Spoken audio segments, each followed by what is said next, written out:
That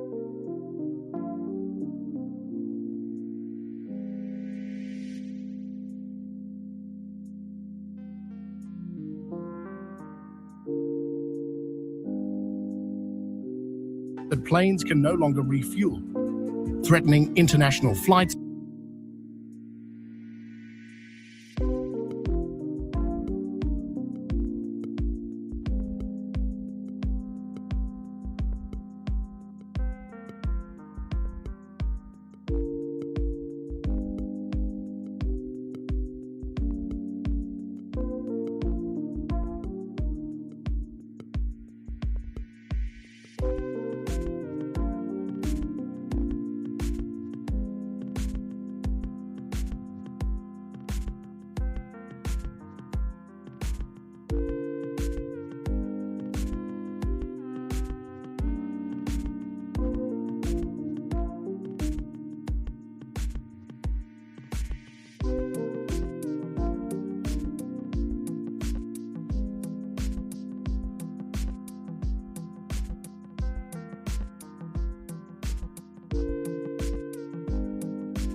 Cuba is sliding into economic paralysis after the United States cut off its oil lifeline, triggering a nationwide fuel emergency.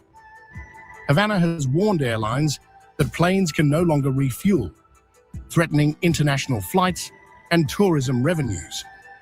Trump's latest sanctions mark a shift from pressure to full-spectrum economic warfare. Public buses have stopped, gas stations are dry, and banks have slashed working hours across Havana. Workers now depend on bicycles, trucks, and makeshift transport just to reach their jobs. For millions of Cubans, this is no longer politics, it is daily survival. Beach a taxi because they have their own power source, because here there is nothing else. This is how we deal with things here, and little by little, we keep going because there is nothing else we can do. I will get to work if I can get on a bus, but maybe I will have to get on a car or taxi, and if I don't have the money to pay, I will stay at home. It's all over. There is nothing else, but I will not surrender.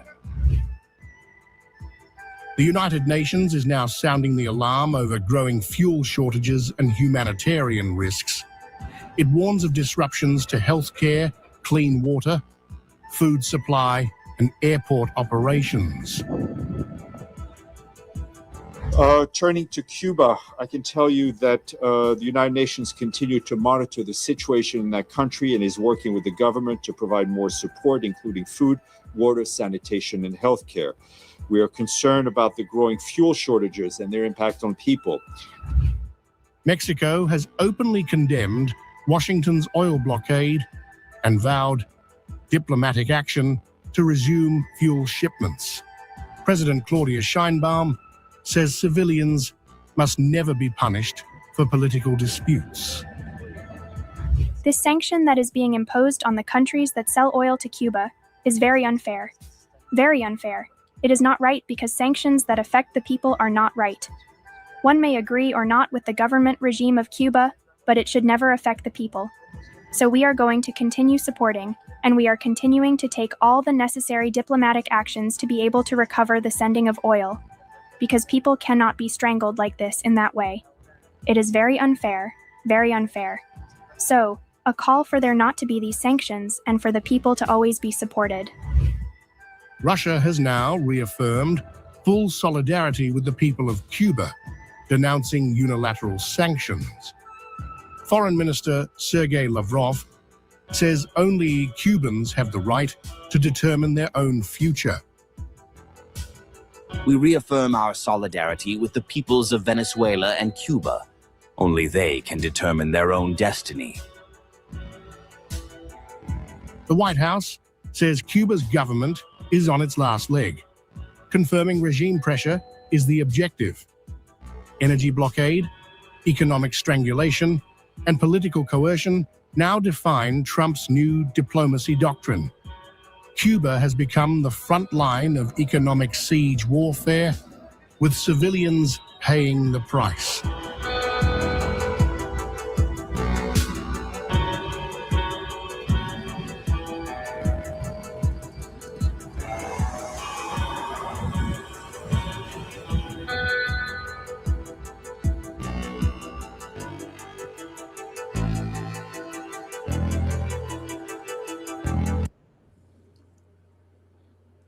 Hello, everyone. Welcome. Hello, Abby. Hello.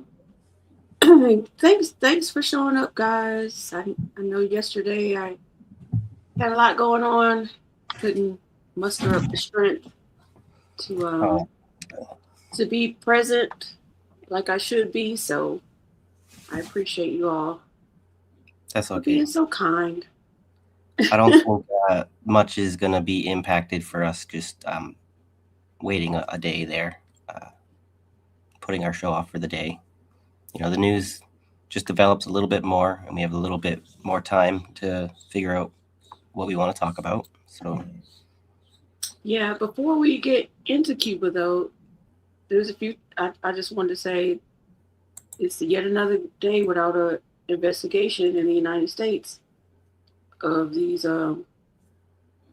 these murderers, rapists, PDF files. It's Pam, interesting. Pam, oh, go ahead. Sorry, it's interesting how brazen they are to be willing to, with a straight face, go around declaring how criminal the Cuban regime is while they're suffering this Epstein scandal fallout. For real. No humility. No And humility. Pam Bundy, I don't know if you saw this, but she had to testify. Thanks, Lance. Hi. Hello, everybody, by the way. Lance, Jacqueline, Eggs, Old Man Barker, Sean. Good to see Did you I all. miss anybody? And whoever's lurking. I think you got them all. Yeah. Well, there's some people lurking from the number, so That's fine. So hello to you too. Lurk on, it's fine. But yeah, so she had to testify in Congress. It was a shit show. She basically, every Democrat that asked her, well, first of all, the Republicans gave her softball questions, easily answered, and was basically all of her and Trump's booty tang. Then when the Democrats, they were asking her tough questions, she never answered the question. What she did was she had a dossier ready for every state where people who asked questions would come from, where she was listing off different crimes that immigrants had committed in either their district or their state. So, and I'm like, well, dang, somebody should have had a dossier of all the crimes that that white men have committed in this country.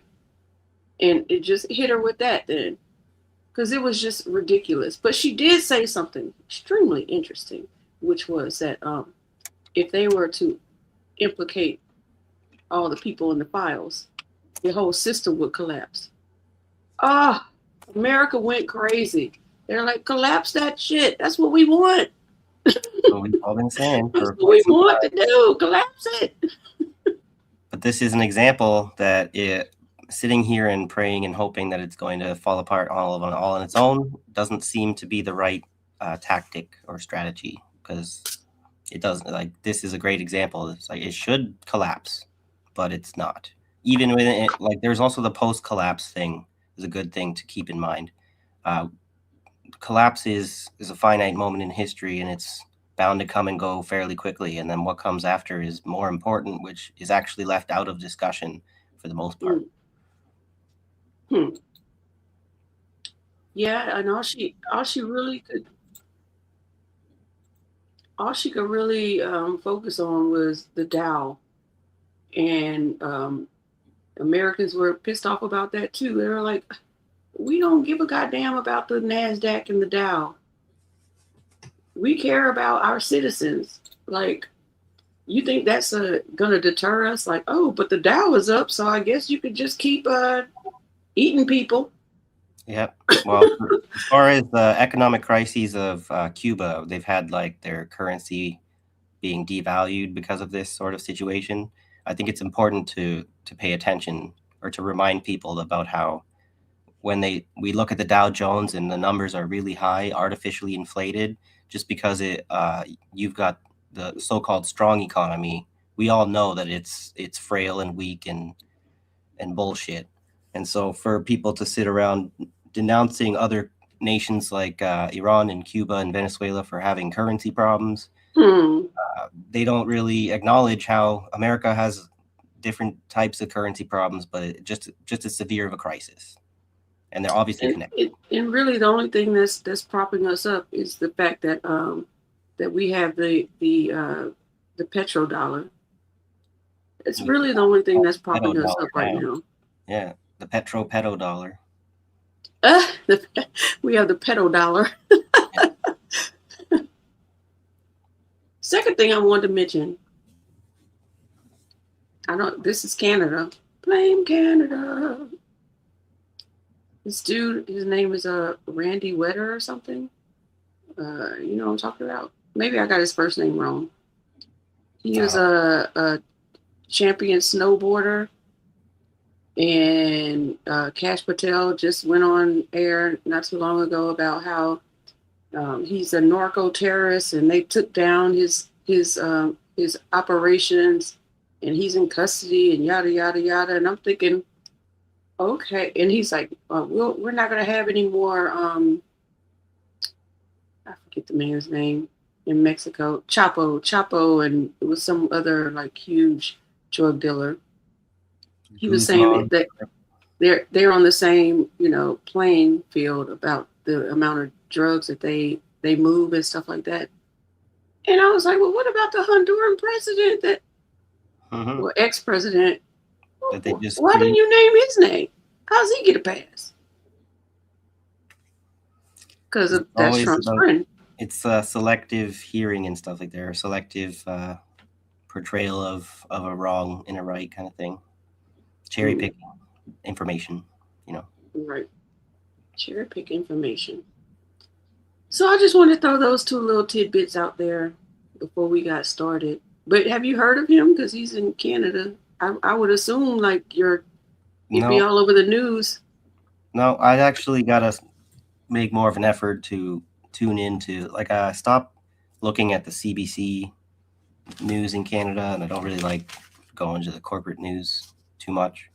But I do have to get over my repulsion a little bit. So I have a little bit of an idea about what's going on. Like, what I get frustrated with is you don't really get to find out what's going on. You get to hear the things they want you to think about. So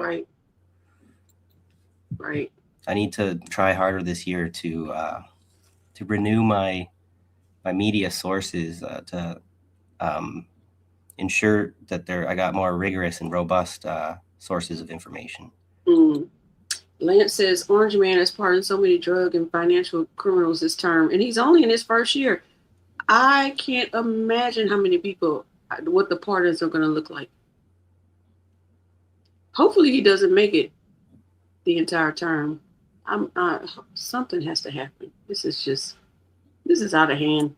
He's claiming that he's going to targeting the criminals for the deportation, but maybe I could start with that. That's one of the things I've been finding is time and time again, it turns out that he's deporting people who actually don't have any criminal record or are lawful citizens, sort of stuff. Jacqueline says Trump is going out of his way to enrage and infuriate everyone because chaos is the point, right? You know how much opportunity there is for them to make money in the midst of chaos. She says it's almost like he's got a terminal illness and feels like he has nothing left to lose. And that has been said by doctors, just like the way he walks, like the way he staggers when he walks. He can't walk in a straight line anymore. Diaper he wears, that thing on his hand. So he's getting some kind of treatment. One doctor said he probably only has about 6 to 8 months left. And I'm like, well, a girl can dream. Yeah, these conversations annoy me. I tend to feel they're not. It's not such a relevant. It's like a black swan event, kind of trying to predict the exact timing of a person's death, and the rumors that you hear from the palace doctors about what they're. I don't necessarily think it's reliable information. So I remember a lot of conversation. My mom would often bring up Putin's health. He's just gonna die. His death's right around the corner. He's got some heart problems or something. He got some cancer. It's like, but where did she get that from? Exactly. Where is this conversation originating from? Is what I'm thinking. How important is it that we're like? What's the psychology behind it? So what do you think is going to happen when this puppet dies? It's not going to change as much as you think it is. Nope, because J.D. Vance is even worse than him in many ways. Yep. Well, and that makes me think about with Netanyahu, where people say they kind of almost make an argument in favor of Netanyahu because they say that without that he's bad, but there's worse that could take over from him. I say that rhetoric is not helpful. I wouldn't even think that there is people worse than Netanyahu. I think there's people equally bad as him. You can't get worse than Netanyahu. You can't get worse than Trump. You can be just as bad. Vance is equally bad.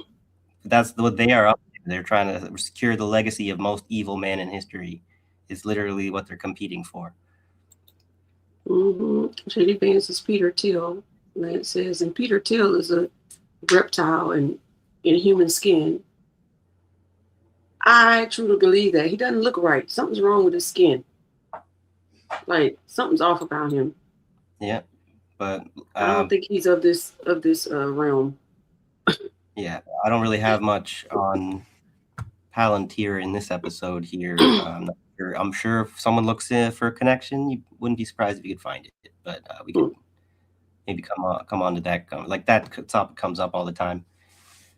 I love to hate Peter Thiel too, but let me get into this article here.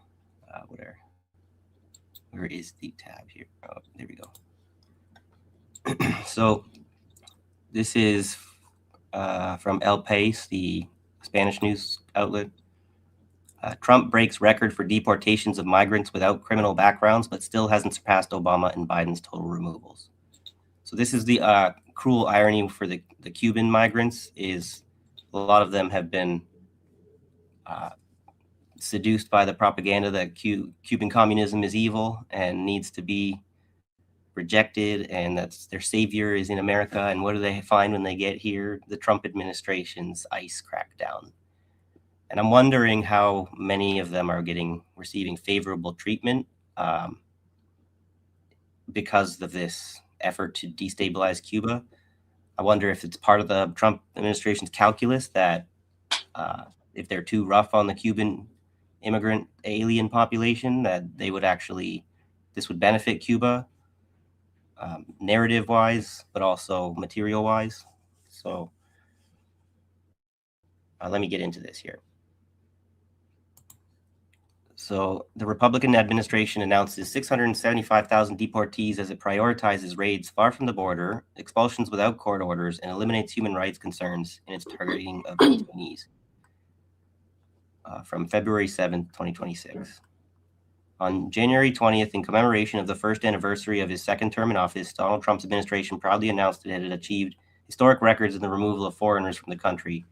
In President Trump's first year back in office, nearly 3 million illegal aliens have left the U.S. because of the Trump administration's crackdown on illegal immigration, including an estimated 2.2 million. What's up? Oh, I think there should be an adjective in front of that, like brown and black foreigners. Because there are several foreigners from Europe here that aren't even being talked about or touched. But anyway, go ahead. Yeah, that adds more detail when you do that. Not, it doesn't complicate it. It makes it more clear when you add that kind of analysis, right? But that's where they often leave that kind of stuff out, right? So Trump's crackdown on illegal immigration included an estimated 2.2 million self-deportations and more than 675,000 deportations. So that's pretty sad that more people have been pressured into, they've been more successful at encouraging self-deportation than these violent ICE deportations. But I guess people don't want to be one of the ones that kind of dies in one of these concentration camps, because I think this is also, as far as the Epstein stuff, this is as much about re-entrenching. Like, they know, the human trafficking networks know that everyone has got their focus on them right now, so they are actually ramping up their activity, in my opinion, as a kind of way to re-entrench their power as much as possible, so they can kind of dig in like a fucking tick. So the opacity of these numbers, which have not been fully explained nor broken down and are impossible to verify independently, has triggered doubts as to whether the statistics are really historic, and particularly as to how they compare with the administrations of Trump's predecessors, is what I'm saying. So you can't trust these numbers at all, according to the experts, right? So as much as might be inclined to mock them and saying they haven't even deported as many as the Obama administration and who was it, and Biden. So, but what if it's actually worse? Because we can't trust the numbers. What if it's higher? And it's not deportations necessarily as much as it is sold into slavery. So, since we can't know, we kind of need some kind of congressional whatever investigation to force the matter into the open. But that's not going to happen with this obviously corrupt not just administration, but duopoly. So. In theory, both Barack Obama and Joe Biden deported more people than the Republicans' numbers would suggest, though comparisons are difficult because it's unclear what the Trump administration's figures actually include, as there is no legal definition of the term deportation. And what the fuck is that? Really? Can you put an X on that Greek dating thing? Oh, yeah, sorry. Thank you. It's funny how the ads are programmed to make it into the archive. Compromise the archive must have made, I guess. I can't believe that there's no legal definition for deportation. Just like I think there's no legal definition for terrorists, these kind of things apparently need some kind of legal determination. And then how is there no legal definition of the term deportation when there are immigration lawyers? Like, they need to get on that, huh? Like, what the hell? The answer, if you're cynical enough, I think it's important to be with this kind of stuff. I think the answer is the reason it's advantageous to ensure that there is no settled definition so that you can create a legal ambiguity so that you can avoid actual prosecution,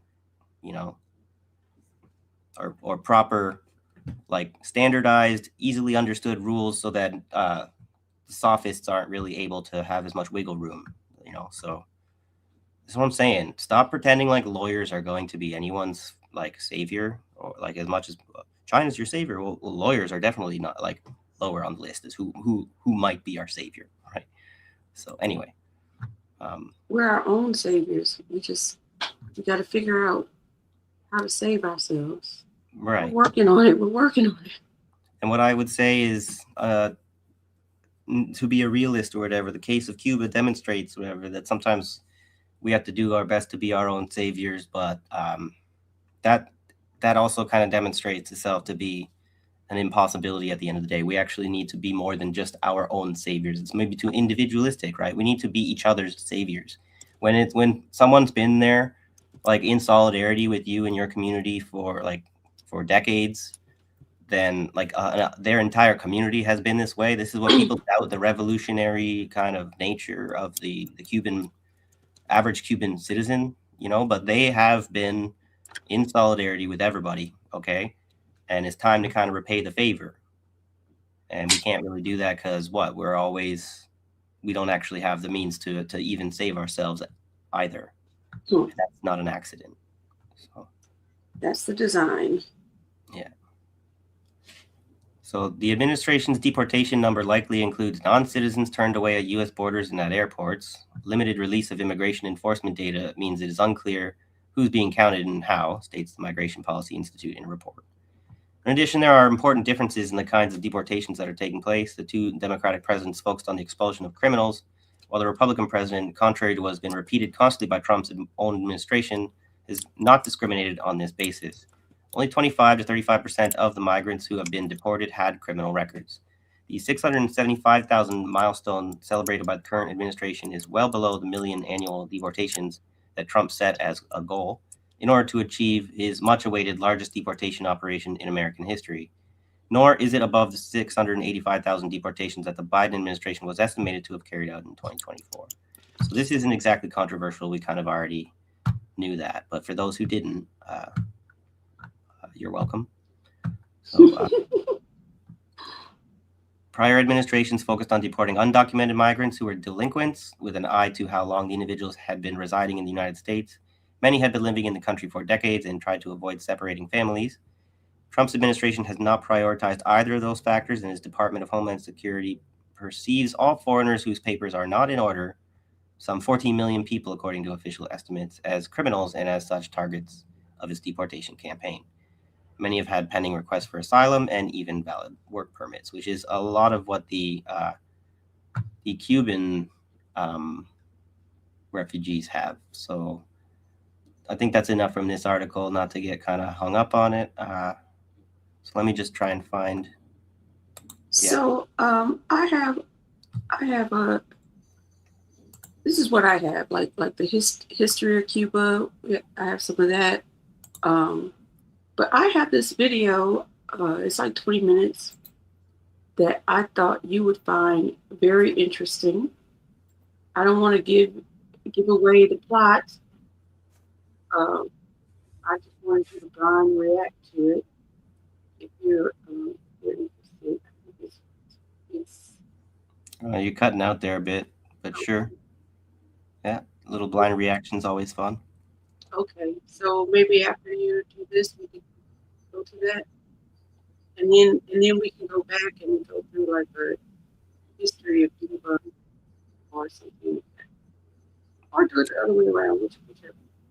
Yeah, I'm just having a hard time hearing you for whatever reason. Huh. Let me see. It comes in and out. Now I can hear you fine. So that's why I don't even know if it's worth mentioning. Just gotta wait for it to go away. But Okay. I'll keep the mic close to my mouth. yeah, I don't know. It's probably more of a software thing. Who knows? Mm. So this article is Judge grants residency to Cuban with I-2020A, compels ICE to release him February 6, 2026. There's a guy, I guess. I don't know. An immigration judge in Arizona has approved a status adjustment for Diane Hernandez Medina, a Cuban citizen with I-2020A, according to a ruling from the Florence Immigration Court under the Executive Office for Immigration Review. The law firm Alianza Americas USA, representing Hernandez, shared exclusive insights revealing that the Department of Homeland Security initiated the proceedings while the Cuban national faced deportation. After a hearing in January, the court granted an adjustment of status under INA 245. The DHS had a 30-day window to appeal the decision, but chose not to. So this is where I'm wondering, just a brief mention of this. I don't need to get into this either too long, but I'm wondering, are they going soft on the Cubans because they're anti-communist or whatever thing they're trying to collapse Cuba? And I don't know how useful it is to like point the finger about that, because that's kind of going to get people targeted on the streets by each other. They're going to be like, I don't want people to go here, take what I'm saying and go, yeah, fuck these Cubans or whatever. Let's go, whatever, pick fights with them because they're fucking not suffering the same oppression that we are, kind of thing, Just, I guess then on the other hand, they're a bunch of gusanos, most of these Cubans, so it's not really like I care too much. But not knowing people individually it's not good to broad brush and assume on a whole group that's kind of bigoted, right? So so there's let me just find this next article to jump to here because it's more relevant.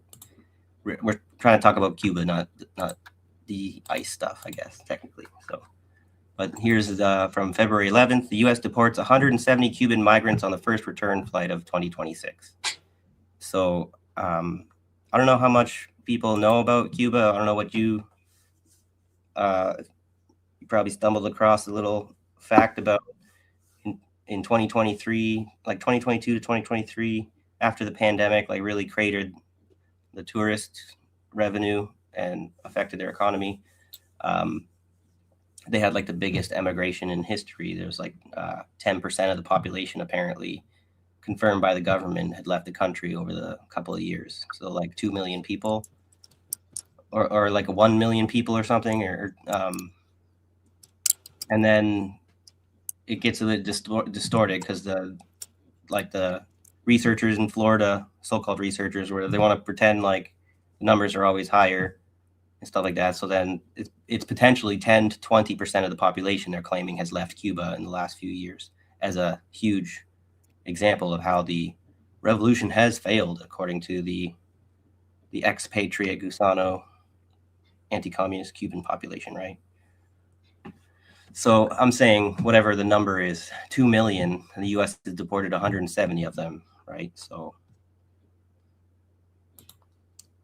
I don't mind if the far right want to kind of have some infighting about the rest of the anti-immigrant supporters of Trump being probably maybe upset with the Cuban supporters of Trump.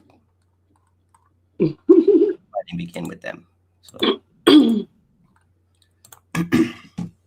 A total of 170 Cuban migrants in an irregular situation were deported from the United States and arrived in Havana this morning, February 9th, on the first return flight of 2026 between both countries.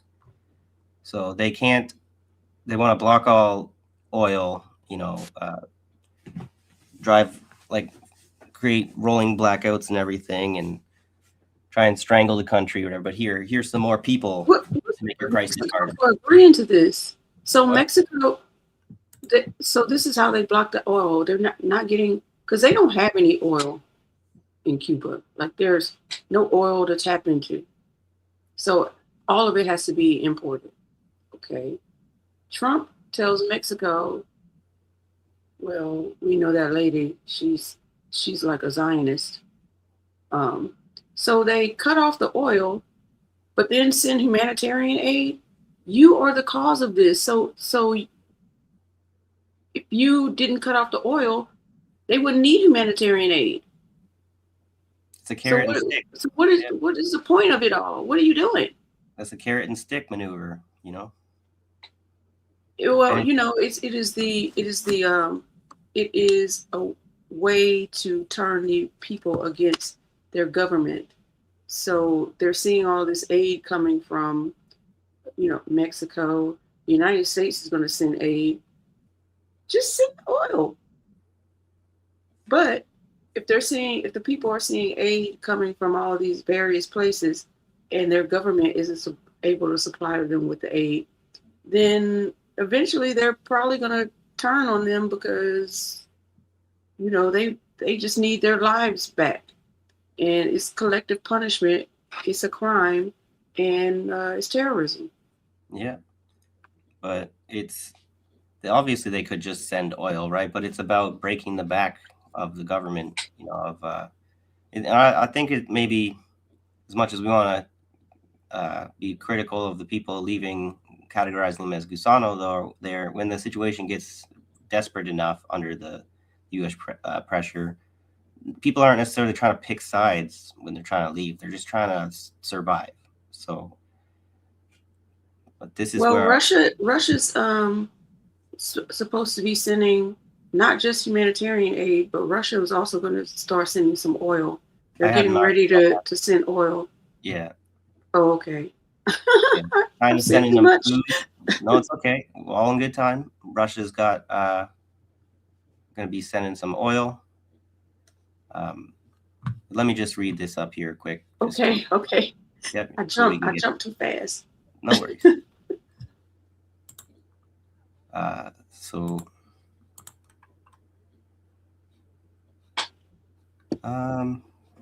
They're deported from the United States, arrived in Havana on Monday on the first return flight of 2026 between both countries. The aircraft landed at the Jose Marti International Airport, according to the Ministry of the Interior, an official note cited by Cuba Debate. According to the report, the group was made up of 153 men and 17 women. The Cuban authorities indicated that 3 of the returned people were transferred to the investigation body for alleged criminal acts committed before leaving national territory. No additional details were offered about the nature of these processes or the current legal situation of those involved.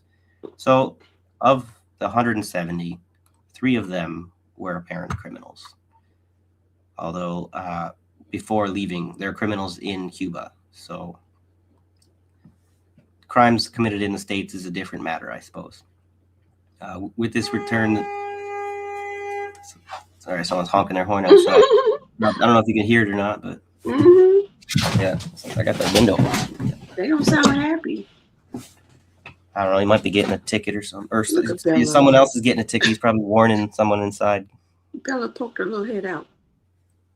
What are you doing? Good girl. So with this return, it says the total number of Cubans returned by the Trump administration during its second term rises to 1,668, according to DHS data. That's not very many people. The flight is part of the bilateral immigration agreements in force between Havana and Washington, which contemplate the return of Cuban citizens considered inadmissible or subject to expulsion orders after irregular entering U.S. territory. So this is where I'm wondering in what interest is it? Like Cuba and Venezuela have been very reasonable in maintaining the willingness to talk with the Americans and whatnot and honor existing agreements in some cases. I don't see how this benefits them if they're in an extreme emergency and whatnot and being terrorized. I think you have the right to resist. That's what, that you kind of have the obligation to resist, In recent years, deportation flights between both countries have experienced interruptions and resumptions depending on the political and immigration context. These operations were suspended in 2020 and resumed in April 2023, mainly for people detained at the southern border of the U.S. It's almost over. So for its part, the Immigration and Customs Enforcement Services reported on different occasions about the detention of Cuban citizens with criminal records in several states of the North American country. Some of these arrests include charges such as homicide, blah, blah, blah, blah, blah.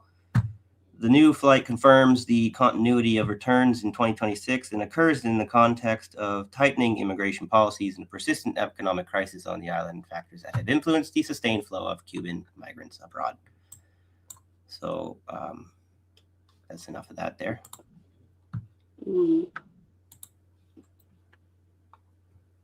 So should I? Well, I just noticed because I do have this live stream up. And I was commenting over there so I could make it bigger over here so I could see your article. And when I comment over there, I don't see it in the comments. I don't know if it's because of what I said. I don't know. Sometimes I notice that I'll comment on YouTube and I have the TV on just to see if my comment comes up. And sometimes it doesn't, sometimes it doesn't. Sometimes it's censored. Sometimes I feel like people can see it, but I can't. And I don't understand. Yeah, I wonder if they censored it because of what I said. And I meant what I said. Well, that's possible. Yeah. It's so arbitrary, so you can never really know why. Yes.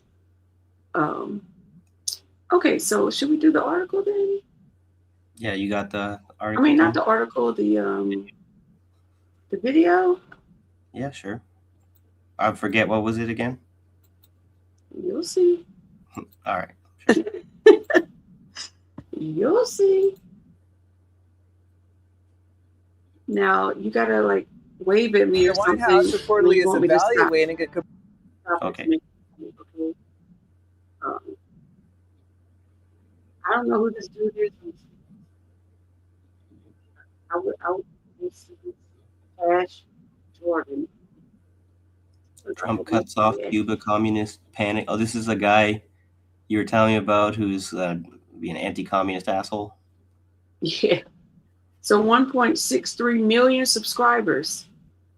By the way, this might be a good time to say like, share, and subscribe. Tell your friends about us.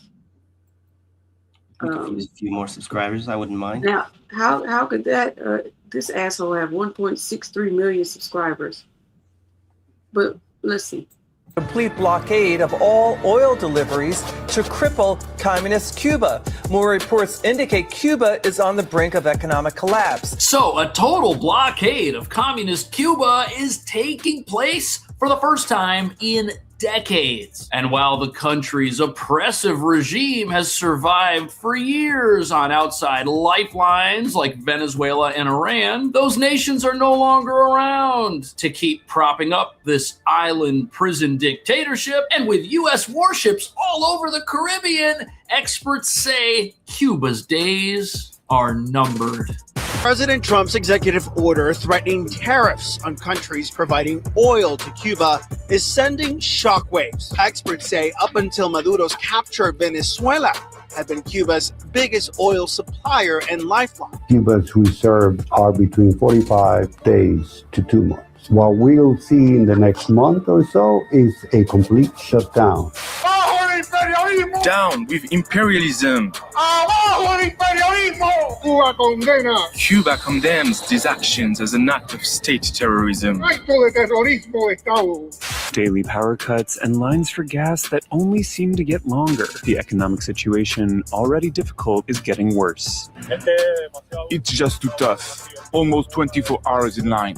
You've seen the dire straits in Cuba because of the Venezuela sanctions. All of this oil is sanctioned oil and operating illegally in international waters. What kind of deal are you looking for from Cuba? You're going to find out pretty soon.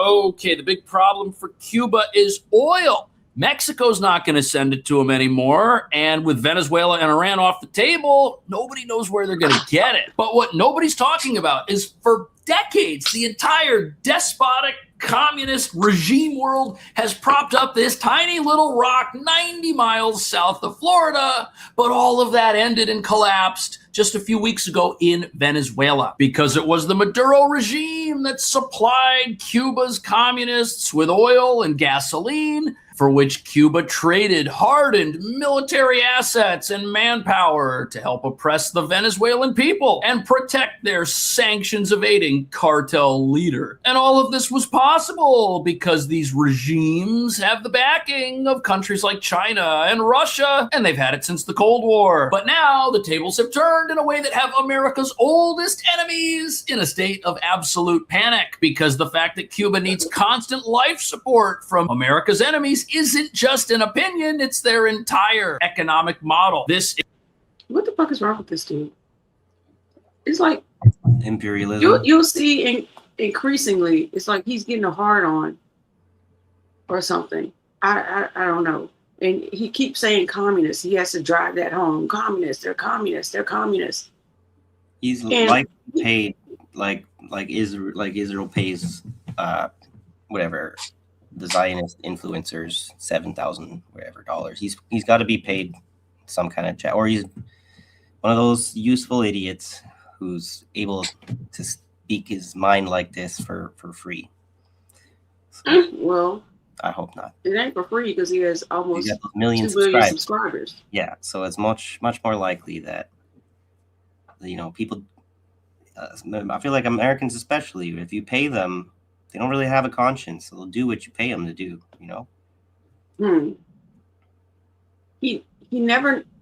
I'm just gonna say, not one time did he mention all the sanctions that have been put on Cuba by the United States government.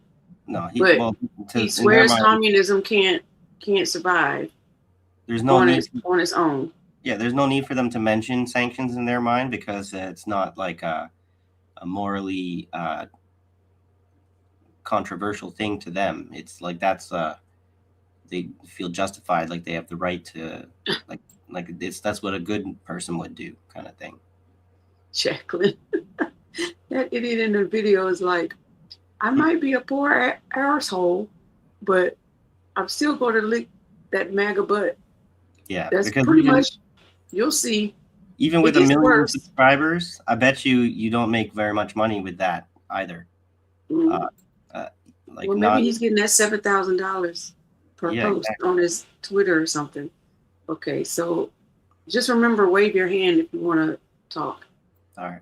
Is their system and what none of America's regime sympathizers will talk about is how every single one of those lifelines is now being dismantled by President Trump. First, Venezuela collapses, then Iran's people take to the streets, and now with a single move to block oil shipments, Trump isn't just tightening sanctions, he's pulling the plug on this entire regime support system, which is nightmare news for Russia and China. And that brings us. So he does mention them, but you see how he's not real quick tightening sanctions. He's pulling the plug, whatever. He's putting a stop to communism, whatever. Unlike all those spineless presidents before him who were unwilling to go far enough to do it. I think earlier I said he didn't mention them at all, but he just ran through that real quick, right? Like, yeah, that's all. That's his mention, like a 2-3 second soundbite. Moving on. Yeah, exactly. And there's like 20 minutes left. Yeah. But as much as, well, that's criminal, so let's have the UN come in to enforce the law that's unenforceable. Oh, so international law doesn't really matter, apparently. And when he said Cuba apologists It's no surprise that he showed Ilhan Omar space. You know what I mean? Just, all these subliminal messages. But okay. Yeah, I didn't catch that message because the dog whistles for Americans, right? Yeah, it's just a visual. The apologist, this black lady from Somalia. Like, no, she's American, but okay. As to the real reason action could soon take place in the communist nation of Cuba. This country's been part of the sanctions evading apparatus of America's enemies for a long time, which has not only enabled despots to oppress their populations, it's allowed nuclear powers on the other side of the globe to threaten America from its very doorstep, something experts suggest is still happening with the recent landing of a Russian transport aircraft in Havana just days ago. But as you're about to see, things are so desperate in Cuba right now, the regime running it might need more than a lifeline. Daily power cuts and lines for gas that only seem to get longer. These are the direct consequences of current geopolitics on ordinary Cuban citizens. The economic situation, already difficult since the pandemic, is getting worse.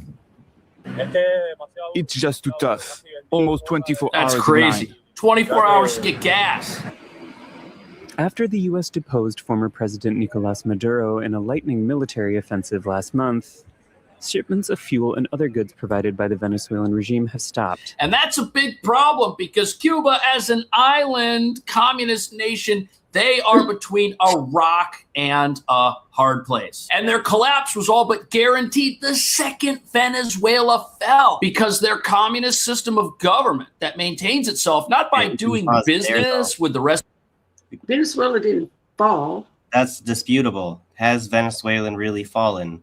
Although, like Cobra's comment earlier, I don't know if I'll be able to find it quickly here, but we should not be like revolutionary optimism is good, but we should not be naive and telling ourselves what we want to hear in a moment like this. It is very possible that Venezuela could fall, Cuba could fall, and what else did he say? Let me try. Look, he said this too. He said nukes matter. Gaddafi didn't have any. Where he at now? So Russia has the most nuclear weapons in the world. I think Russia should give Cuban some of them Missile away. Crisis 2.0. We've been there. We've done that. That's probably what's holding them up as far as not wanting to go there again. Yeah, I think Russia should give up some of those nukes and just drop them off at all these nations that don't have nukes. Yeah, that would certainly escalate things. I would say, as far as the nuke thing, we tend to in our the way that we talk about the history and the utility, the use value of nukes. One thing that gets missed out, as far as the Soviet Sino-Soviet split that we were talking about last week, that's kind of what got me thinking about this. What role did China's acquiring of nukes play in the Sino-Soviet split? I think it played a bigger role in the driving of the wedge between them than people are willing to acknowledge. Why? Because nukes are a positive thing, and they only result in improvement for the Marxist anti-imperialist struggle. But if nukes can kind of be blamed there for kind of setting back the global communist revolution by like a century at least, because to me, the Sino-Soviet split, if that hadn't happened, the Soviet Union probably would still be here. If Russia and China were working as closely as they are now, back then, I wonder if American imperialism would be defeated. But we can't really, it's all counterfactual to talk about a history that's never going to happen, like a future that cannot happen because the history did not happen. So, Lance says even Ontario is up for grabs these days. Everything's apparently up for grabs right now. I think Trump wants to control the entire Western Hemisphere. But it's got everything to do with the American decline. It's out of desperation. This is where it's all about projecting strength. This is why I'm frustrated with lack of solidarity with Cuba, because as long as the Americans get away with projecting to the world that they are stronger than they actually are, and they're not challenged, this is a game of whack-a-mole. You can reduce it, I think, to that simplicity, where as long as you let him concentrate on one nation, that nation is fucked. They're hopeless, right? As long as we don't stand with each other. But if we force them into playing whack-a-mole, there is no way that they can go after all of us together. But we don't have, like, this is what we keep saying. We're so much larger of a class than them. Of course we are. But it doesn't actually make the difference that we want it to make unless we have the unity.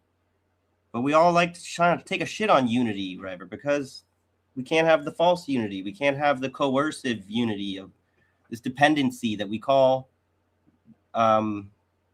solidarity, you know? It's interdependence or it's dependency, right? Okay. I'm gonna start it again. Cobra's saying some interesting stuff. Maybe we'll come back to it. Just one more thing, as far as what you're saying, send them nukes. What I'm thinking, send them battleships, submarines, not so much nukes, right? But they can do a lot more than they have. They could send them like drones, this kind of stuff. Nukes is the last resort, not the first, right?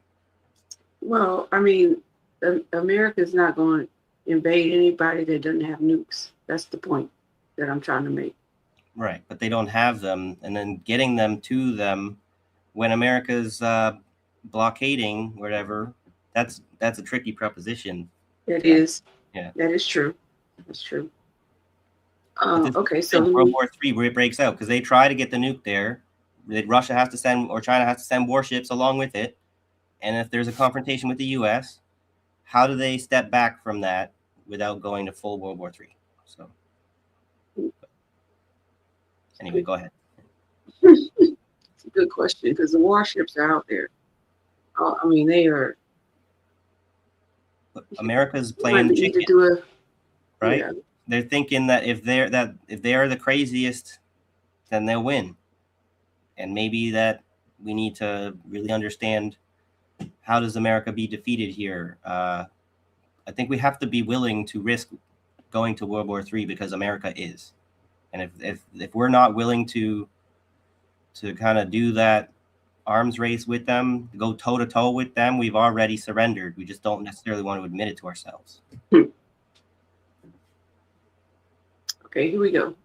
To the free world in a way that allows its citizens to build prosperous lives for themselves and expand their country and make it better, but instead exists on intimidation, secret police, prison camps, and all types of other oppressive operations meant to keep the locals in line and loyal. A sad situation, but because of this, Cuba's problem is they don't export anything except corruption. And who imports corruption? Other corrupt regimes. Once those are gone, their entire economic system collapses and is done. No one can do business with Cuba if all Cuba has to send out are hardened thugs to oppress a local population. Other countries in South America, they don't need any of that. They don't want that. And since they're not... they export sugar. Tobacco, right? Yeah, so why is he lying? But he's got it's like a half lie. I mean, he's got a point in that they don't have enough things to be able to export, to be able to compete in a lot of ways with, like, if you consider, like, one thing is fun to do is compare the sizes of countries, because I hear a lot of people talking shit about like Latvia, Estonia, or those tiny countries. They're completely useless. Why does anyone have to respect anything that they have to say? Or we're kind of forgetting that logic applies to small communist nations too, unfortunately. Okay, so but Cuba's twice the size of those countries, but twice the size when you're still as small as Cuba doesn't really make as much of it. I mean, you're twice the size of Estonia. Good for you. You're still smaller than whatever, like France, right? So and compared to the U.S., you're like, I forget what it is, like 220 times smaller, right? Yep, and this map is crazy. Look how small. They're making it seem like Africa is the size of South America. Look how big the United, like, you know how But huge I Africa think is? everything. That's the other thing. So what they have is they have human capital, what we call labor, right? So, and they have highly skilled labor. But the problem is, like, so what they're trying to pivot to, like everyone else, is pharmaceuticals, right? They're trying to do like tech, you know, fourth industrial revolution, technocratic solution. Except that's a big saturated market right now. Every country in the world is trying to be the next technocratic paradise, and they're all, you know, they can't compete necessarily equally. So They make Alaska look like it's as big as the Horn of Africa. That shit pisses me off. Okay, yeah, so let me finish. we're gonna look into that other map. I forget what it's called, but this one was this one called the Mercator map or something. Mm-hmm. Yeah. Anyway, getting any oil, Cuba's value as a strategic location to Russia and possibly China, that's off the table as well. It's literally just a rock floating in the ocean now. And in my opinion, is checkmate. Sebastian Arcos is interim director at FIU's Cuban Research Institute. No modern economy can function without energy. Right. Cuba doesn't have any other sources of energy. Experts say up until Maduro's capture, Venezuela had been Cuba's big. What? He's saying no modern country can function without energy. One thing I come across, I have an article about how China was the only country in the world to actually achieve sustainable development after the Soviet Union fell. Yes, he's correct when he's pointing out that their dependency on the Soviet Union is not exactly although it's not what he's saying. I'm kind of correcting his approach or whatever. Like, they were like 80% of their energy needs were from the Soviet Union. In any trade relationship, like Canada's 80% of our trade goes to the U.S. Mexico, all their trade goes to the U.S., right? That is a dependent relationship, and that is not how you achieve sovereignty necessarily, right? But so then after the Soviet Union collapsed, they were forced to become sustainable, like in agriculture. And so then they had like the greatest like agricultural like most sustainable agricultural output of a nation their size kind of thing in the world, the only one to achieve the United Nations SDG whatever thing. And that's kind of now being threatened because of these sanctions. Like they had like all these natural land race seeds and everything is being destroyed by hybrid seeds from China. Okay, so as much as it's like China to the rescue, I've found that there is the technocracy, whether it's Chinese or American, I think is like anti-human. So it can't really be proletarian necessarily, but those are strong words, right? So biggest oil supplier and lifeline. Cuba's reserves are between 45 days to 2 months. What we'll see in the next month or so is a complete shutdown of the economy. Right.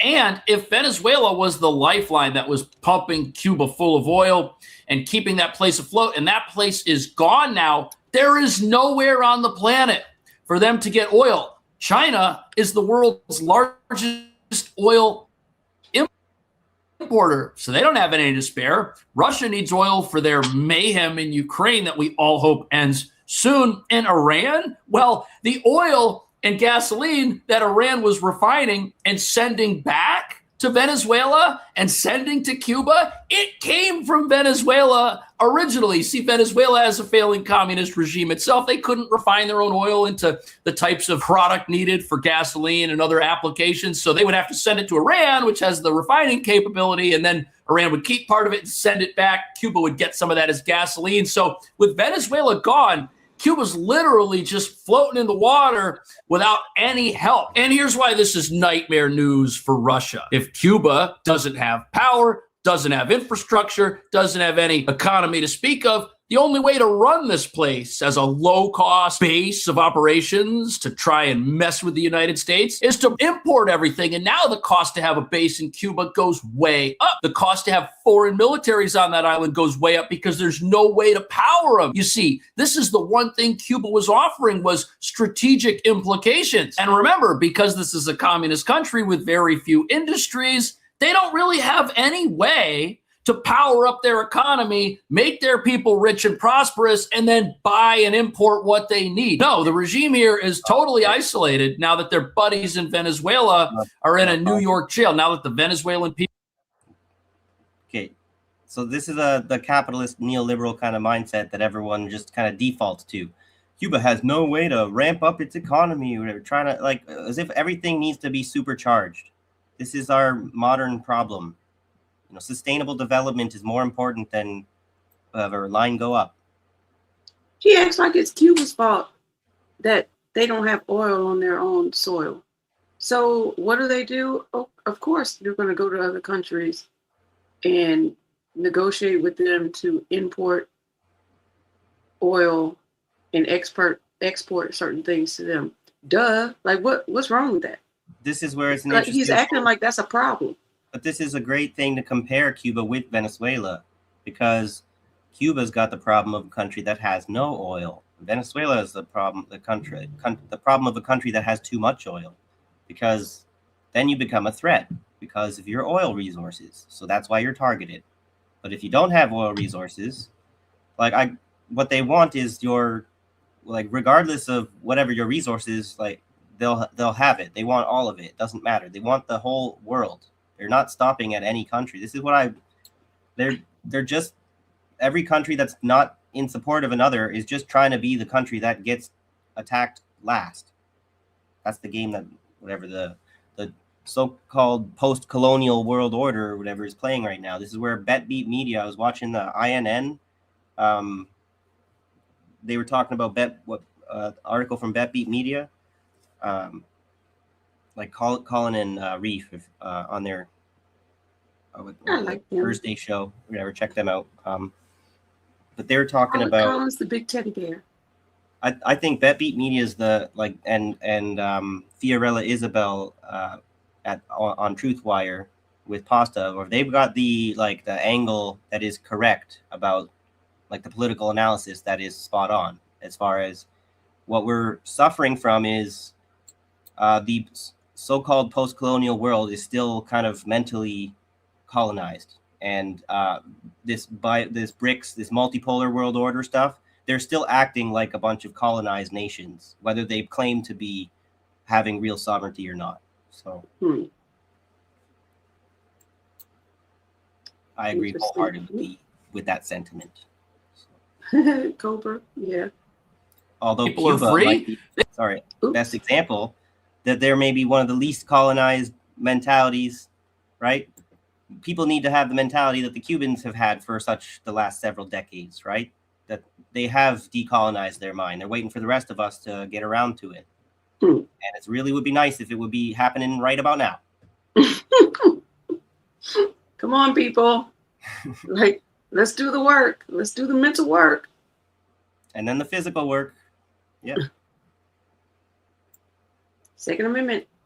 Prosperous and then buy and import what they need. No, the regime here is totally isolated now that their buddies in Venezuela are in a New York jail. Now that the Venezuelan people are free, they can sell their oil, but they're not going to sell it to a place like Cuba, which was underpaying for it anyways. And as you're about to see, Cuban Americans in the United States also have a way to accelerate the future freedom of the Cuban people. By Cuban American congressmen from South Florida who are also calling for a halt on all travel to the communist island and remittances. Money Cubans in the U.S. send to loved ones living under the regime. Daniel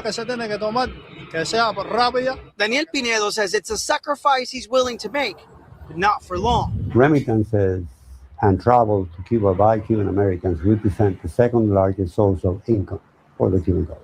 Arco says the fall of the regime may ultimately... Second largest source of income for the Cuban regime is American money and travel to Cuba. Well, if Cuba doesn't have any oil and you go there and there's no vehicles, there's no power. Travel's going to stop anyways. And if people in the United States that had plans to go to Cuba postpone those plans, either because of that or because they're upset and finally want to see something done about the regime that's over there, well, now that government's not going to have any money. The economy is basically done. They can't export their corruption anymore because buyers like Venezuela are off the table, and people aren't going to show up there because it's literally just a floating rock in the ocean. There's no info. Export their corruption. You know what they were trying to export? Doctors to help the people in New Orleans. That's such a corrupt statement, such a corrupt thing for him to be saying, obviously. I mean, they're trying, the whole thing about the tearing down the Cuban Revolution is about ensuring the corruption may return to Cuba, because that is what, like, not that communist nations are immune to corruption, but they do have this anti-corruption kind of ideology, more like a lot more inherently compared to the capitalists embrace. Like, I don't know how this is controversial. Capitalism is corruption. That's the fuel that makes it run, you know. But as far as I was saying, we should maybe more. This comment is, I was hoping to. Cuba hardly Marxist today. I see a lot of folks on the left acting like Cuba is still this revolutionary place, but the youth have no memory of Fidel, and all they know is the poverty of their lives. I'd say there's some mixed truth to that, because I think people don't recognize the importance of a more revolutionary education system. So they may not have a direct memory of Fidel as much, but they have the benefit of not having grown up with our education system that's poisoning our minds as to the degree that it is. So maybe the kids reject it, they don't believe it, but they're rejecting Marxism, Leninism being taught to them in schools, as opposed to us rejecting like this fucking whatever. I don't know what exactly, what are they teaching you guys? And like, they don't even teach us anything, you know? They teach us like how to be worker bees and false history and everything, you know, false economics, you know. They teach us how to believe into lies and how to test. If you're a parent, make sure you check your child's history, homework, and okay, this is what you have to do to pass the class and answer the questions, yada yada. But you need to really understand the true history, because this is propagandized history. Like, that is so important. And then, otherwise we're just going to get more little capitalists running around, not understanding how the world works.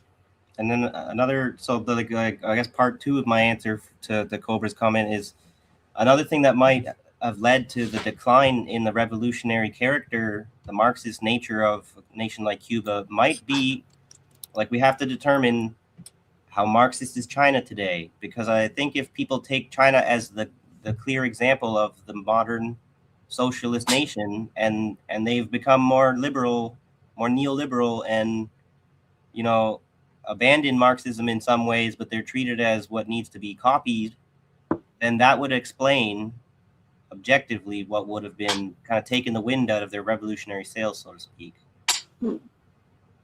But we got these people not being so much dialectic when they're being the China cheerleaders, right? Well, at least China nationalized its public utilities, and all in the money is for the people, and they use the money to build up their infrastructure. At least they pulled 800 million our public people. Utilities are all There's all kinds of things control. that you can point to about what's good for China's system, but my problem is that nationalism kind of means that what China has done has benefited their people, often, unfortunately, at the expense of others around the world.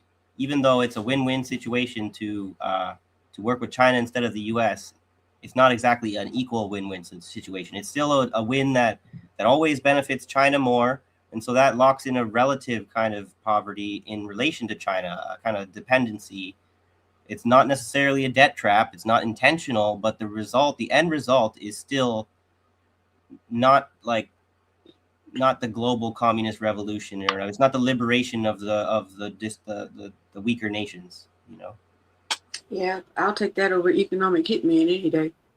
We have to be realistic about what can be achieved with the material conditions we have, which is where I always have to pull my punches on China like that a little bit. Like, I'm frustrated with them maybe not having the same approach as I would have if I were them.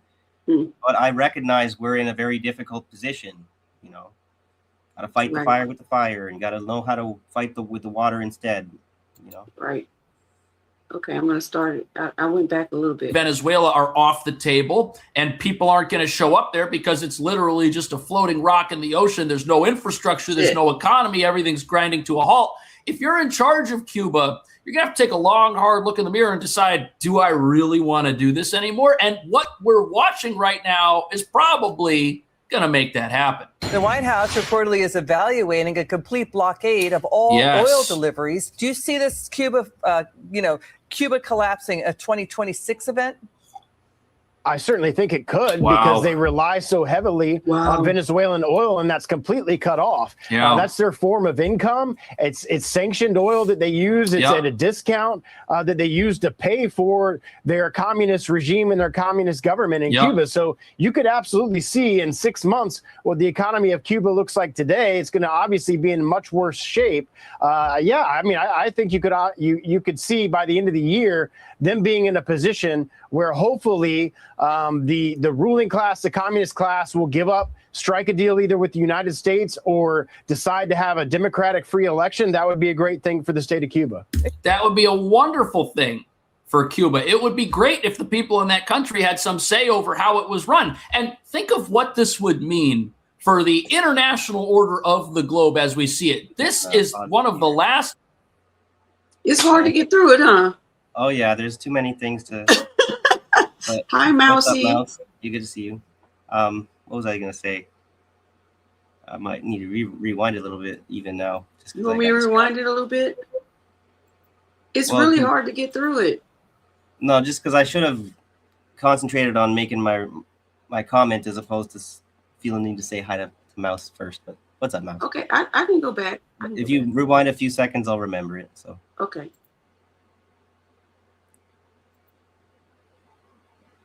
The communist class will give up, strike a deal either with the United States or decide. I remember. So, as far as what should Cuba try to offer as some kind of a concession or incentive for relief of pressure, I'm thinking it might be more beneficial for them to look into some of the election reform. Is like my question would be is like how effective is it for them to have this kind of total control, this different interpretation of democracy? You know, obviously it's important to reject this bourgeois democracy, but the way that not just Cuba, but like China and I would imagine Venezuela, I have to look into the way that like the actual way the elections function, but they're so alien compared to ours. It's hard to understand how the system works and whatnot. And so I wonder if it's possible for them to make it a little bit more like this. It's because what they do is it's the question of, is it possible to have a democracy within a one-party state? Because that is effectively what they have. I have an article here about how they have like the popular participation in every essential measure. So they may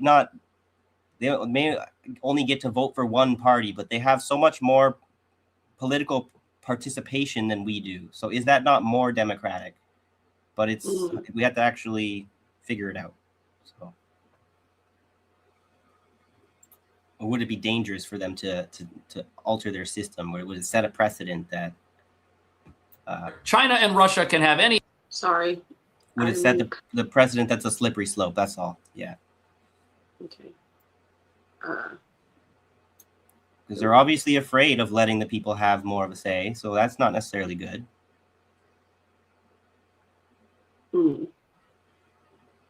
Cobra makes a good point. He says, "Look at Gitmo. Cuba was free. Explain Gitmo."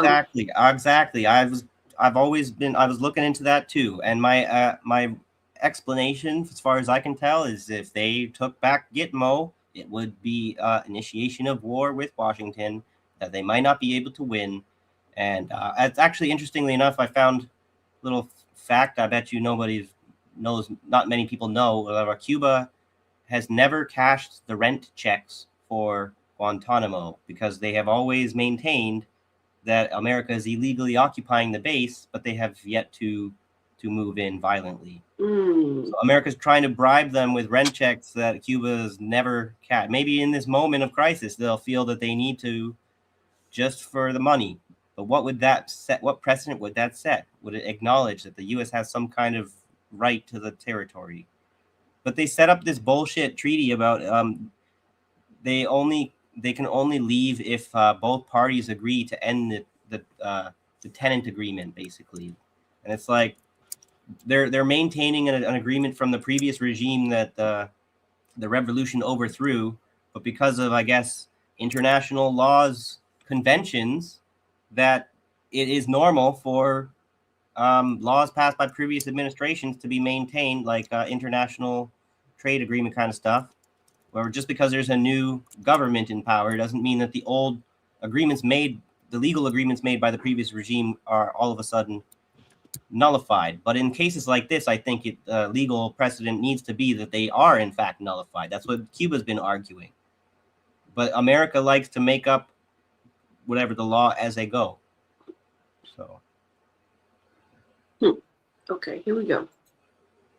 As we see it, this is one of the last locations where China and Russia can have any influence in our sphere over here in the United States, in our hemisphere. Okay. Getting them out is a good thing for peace and safety on our side of the world, that's for sure. And if no oil's coming into the country, there is really no negotiating leverage that the communist Cuban government has over the United States. They don't have any leverage. They can't tell the United States what to do. They can't set the terms of any future deal or negotiation, which most likely means that whatever the deal is, the best deal these guys are going to get is probably going to be safe passage for their leaders to flee the country and go to some place like Russia. And, so he just gave away the bag, right? Right. So I guess Cuba doesn't have the ability to like blockade Gitmo, right? Because if they could kind of starve them out, then they would be forced to leave, you would think, right? That would be not very humanitarian of them.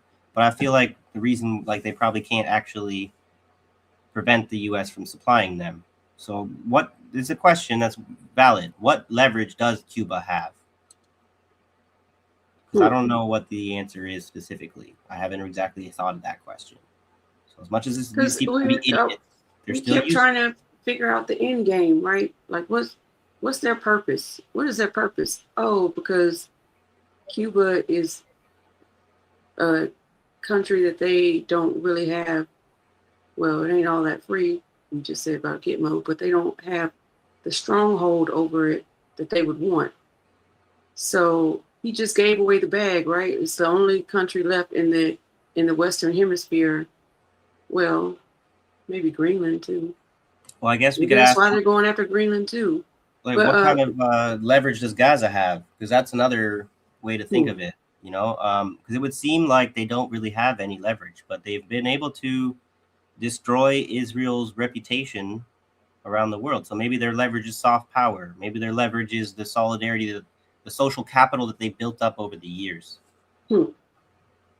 Well, in the meantime, I just wanted to put up Mousie's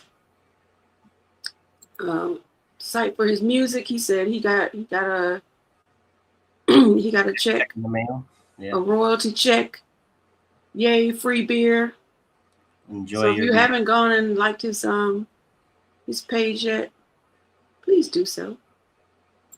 And he's saying that our freaking government is rampaging on a wild bender. Thanks, Hexep. Yep, they're expending a whole lot of energy and money right now in the middle of their crypto crash, right?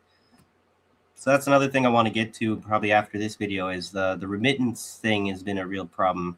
The embracing of Bitcoin, the seduction of the Cuban people into believing that this isn't a viable alternative is a great example for people who want to be the Bitcoin bros, you know, the crypto enthusiasts. Let's just look at how these people's lives have been ruined, or their use of Bitcoin has been used as a bargaining chip to influence them, you know, into abandoning their own people. So this is where it gets like real. It gets really real when you're talking about, is Bitcoin a good or a bad thing? And then if you're still not convinced, why don't you go check out the Epstein files, Epstein relation to Bitcoin? And also go check out Golden Monarch Substack, because he speaks he writes extensively about Bitcoin and cryptocurrency. So shout out to Golden Monarch as well. So are we ready to start? Yeah. Sorry. Okay. Pause No, you're fine. You're fine.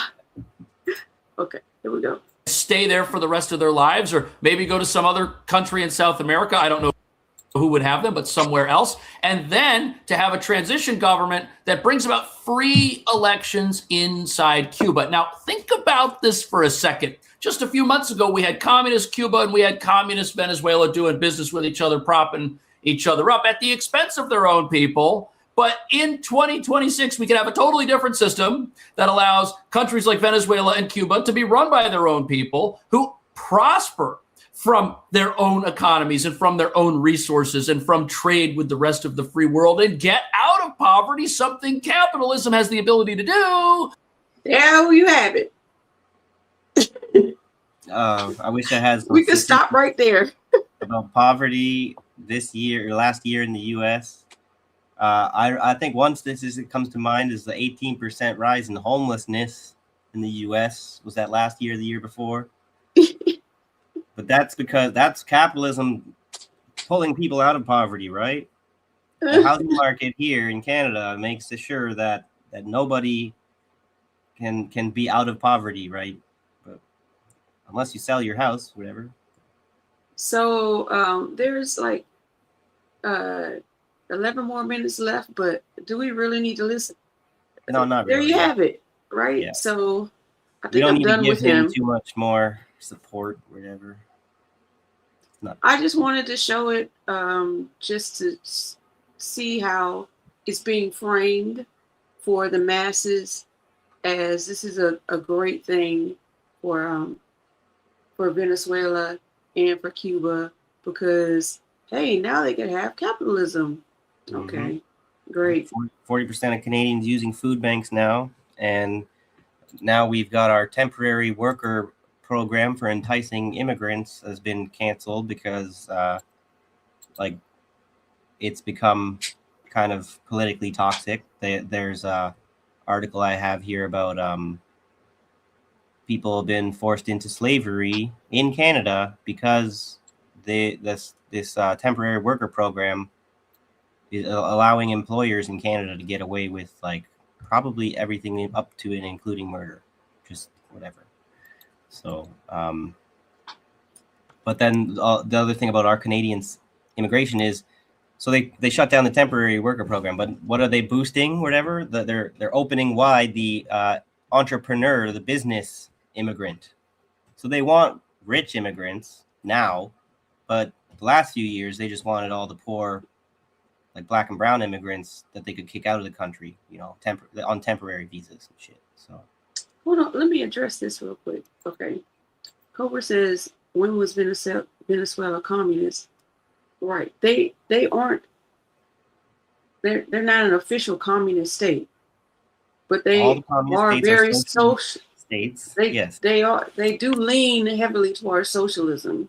Social states run by that man said communist Venezuela. So I think that's what he's referring to. Okay. Yeah. I just wanted to clear that up. I mean, we don't help ourselves in that we have all these different definitions of, we've got the communists and the socialists and the social democrats and democratic socialists, and it gets confusing for people.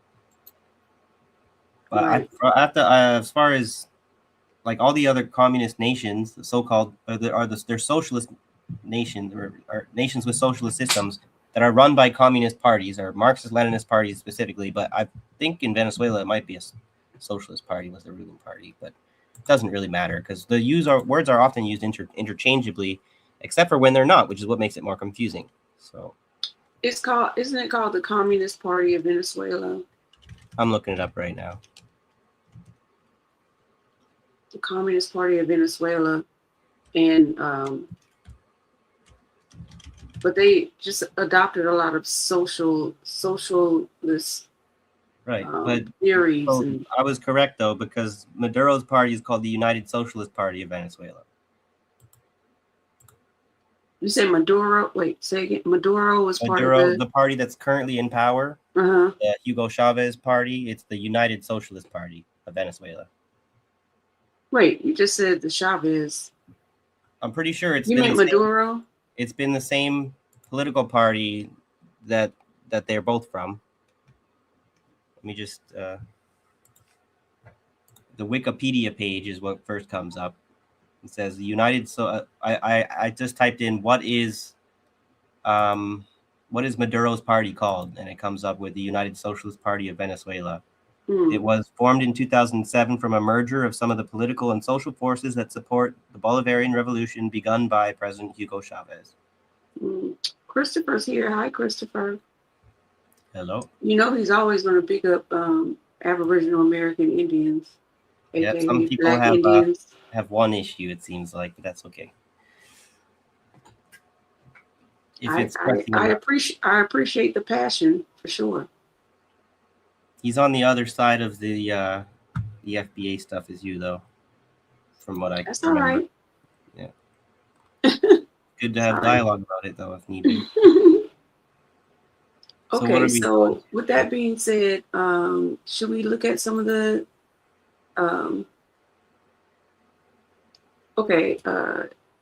have an article we can look through, and then if you want to set up an article as well while we look at this one, that'd be great. So my article is let me make this bigger. UN experts condemn U.S. executive order imposing fuel blockade on Cuba. That's great, but ain't nothing gonna happen. I mean, the UN has in 33 consecutive years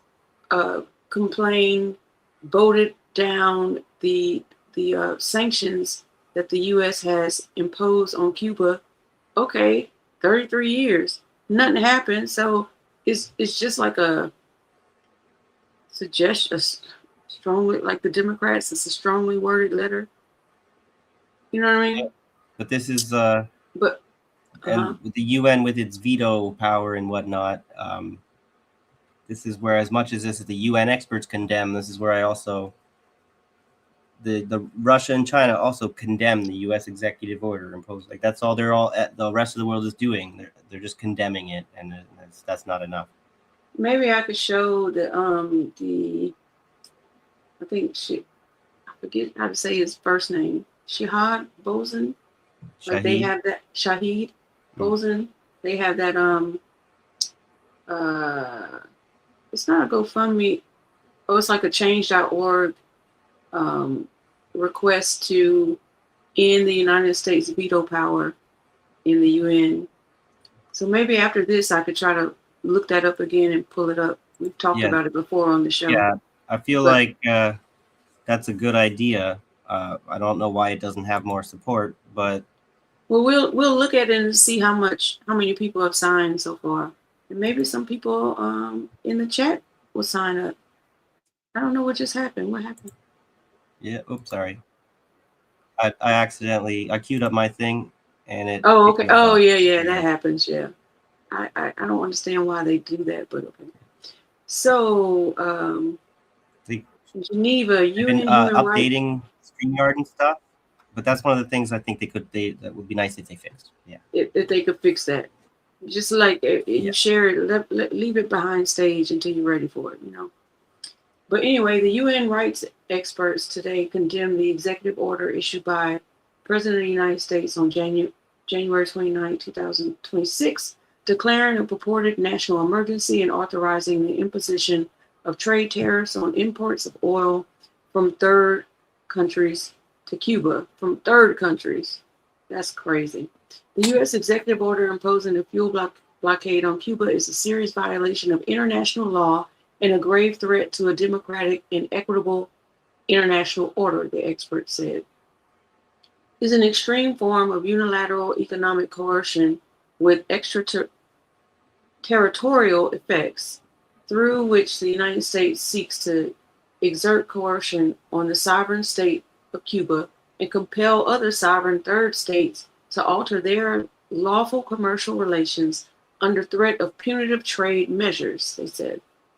The experts stressed that characterizing Cuba as an unusual and extraordinary threat to the national security of the United States and accusing the country of supporting transnational terrorist groups lacks credibility and appears designed to justify the use of extraordinary coercive powers. Like, what is Cuba really going to do? Like, come on. This is what we're saying. If they try to do something, they can't even kick them out of Guantanamo Bay because they would get smashed, as far as what we can tell. So everybody knows that this is all bullshit. Mm-hmm. And it's all about coercion. This is where I've been hearing the Trump the deal maker. I hate people acting like, stop giving the U.S. propaganda like airtime like that. Stop helping them, right? Because he's not a deal maker. He's a making coercion great again. That's what it is. So. Mm-hmm. So there is no right under international law to impose economic penalties on third states for engaging in lawful trade with another sovereign country. They warn that the U.S. executive order directly violates the principles of sovereign equality, like the United States cares about equality, non-intervention, and self-determination, which are essential pillars of a democratic and equitable international order as reflected in the UN Charter, Article 2. They also circumvent multilateral frameworks governing international trade and security, including the World Trade Organization. A democratic Go ahead. Just since you're mentioning the World Trade Organization, this is the other uncomfortable truth about Cuba's partnership with the World Food Program. That's essentially, whether we like it or not, like a partnership with the World Economic Forum. And so as much as we can criticize America for preventing actual democracy all over the world, the type of democracy that the UN is trying to establish around the world is this bourgeois neoliberal bullshit. And so they've recognized that is in a crisis. It's a failing, dying, whatever global order, and needs to be replaced. And the Trump people or whatever, the neo-reactionaries, they want to tear down the neoliberal stuff just like we do, but for very different reasons, right? Well, however, Trump was at the WEF, wasn't he, on their last little big fiasco they had? Right. Lance asked, does Greta Thunberg have any thoughts on this? So it's not confirmed, but there's rumors that she's gonna do a special convoy with humanitarian aid. I have heard there's another flotilla now bound for Cuba, or they're working on getting it ready. Yeah, it's rumors. It's not confirmed. It's not confirmed then. No, would not be surprised. I just don't trust her. So I don't want to trust her like that either. Right. Something I don't know. She she gives me David Hoggs vibes. David Hoggs, who was in one of those mass shootings. His father works for the FBI, and now he's I think he was like a DNC chair or something. Like after he graduated, right out of high school. Yeah. Now he's thrust into the DNC. And she's a little different. I would consider her more of the controlled opposition on the outside, not so much within the duopoly, but more I think the Green Party kind of controlled opposition, where there was a question about the PMC. She's got in order to control the revolutionaries, they need to have one of the leaders leading them in the wrong direction. I think they're more the social democrats that people accuse us of being. We're not sitting here saying Greta to the rescue, but maybe some other people might. Yeah. Okay, Jacqueline, that was funny. By the way, I think men like that aren't lonely enough. But you did ask a question. Okay, this is relevant to the conversation. Are any of the Green parties condemning what the U.S. is doing to Venezuela and Cuba, or are they staying quiet about it? Oh, I thought I was sharing. I'm sorry. Oh, no, yeah. So I haven't heard anything from them, but that doesn't mean I didn't go looking for it either. I would not be surprised if you find Jill Stein and Bush Ware and these kinds of people personally condemning all of this stuff. But I would be wondering, it's probably worth making a double fact check. What does the actual official statement of the Green Party say? Yeah, maybe can you look while I keep reading? Yeah. Because that would be interesting to know. So a democratic international order cannot be reconciled with practices whereby one state claims the authority to dictate the internal policies and economic relations of others through threats and coercion. They express deep concern about the foreseeable humanitarian consequences of restricting fuel supplies to Cuba through the coercion of third states. End quote. Cuba is already experiencing severe energy shortages due to the previous U.S. sanctions, with blackouts lasting up to 20 hours in many areas, affecting refrigeration for food and medication and contributing to public health crisis. End quote. Fuel is indispensable for electricity generation, water and sanitation systems, hospitals, public transportation, and food production, including irrigation, harvesting, refrigeration, and food distribution.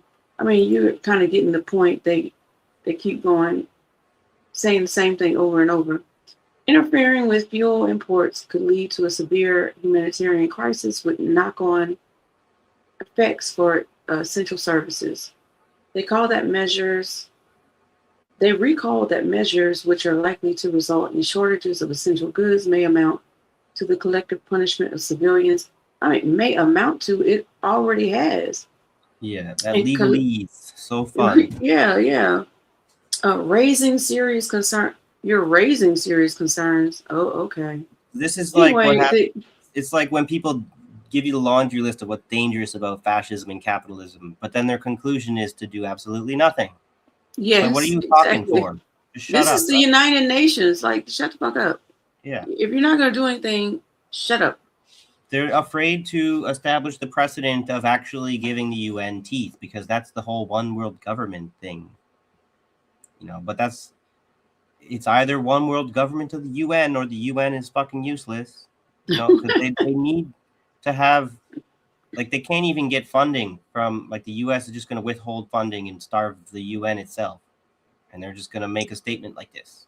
You can't even take away their veto power when they won't even give you funding. I mean, it was basically just created to give the illusion that, people of the world have someone that's backing them. Okay, you're backing us with words. I can't eat off words. No, exactly. And China and Russia are going to point to the UN as the proper forum for a diplomatic resolution or whatever. But they are also benefiting, unfortunately, from the continued existence of the UN. They don't really want to give up the unfair advantage it gives to them either. So they're not willing, like, they should just leave it. But what would the UN look like if Russia and China and Iran, like the whole BRICS bloc, just fucking left? It would look like a joke. It would look like the West pretending to speak for the world. Okay? Yes, exactly. Exactly. It really would. Just 3 more paragraphs.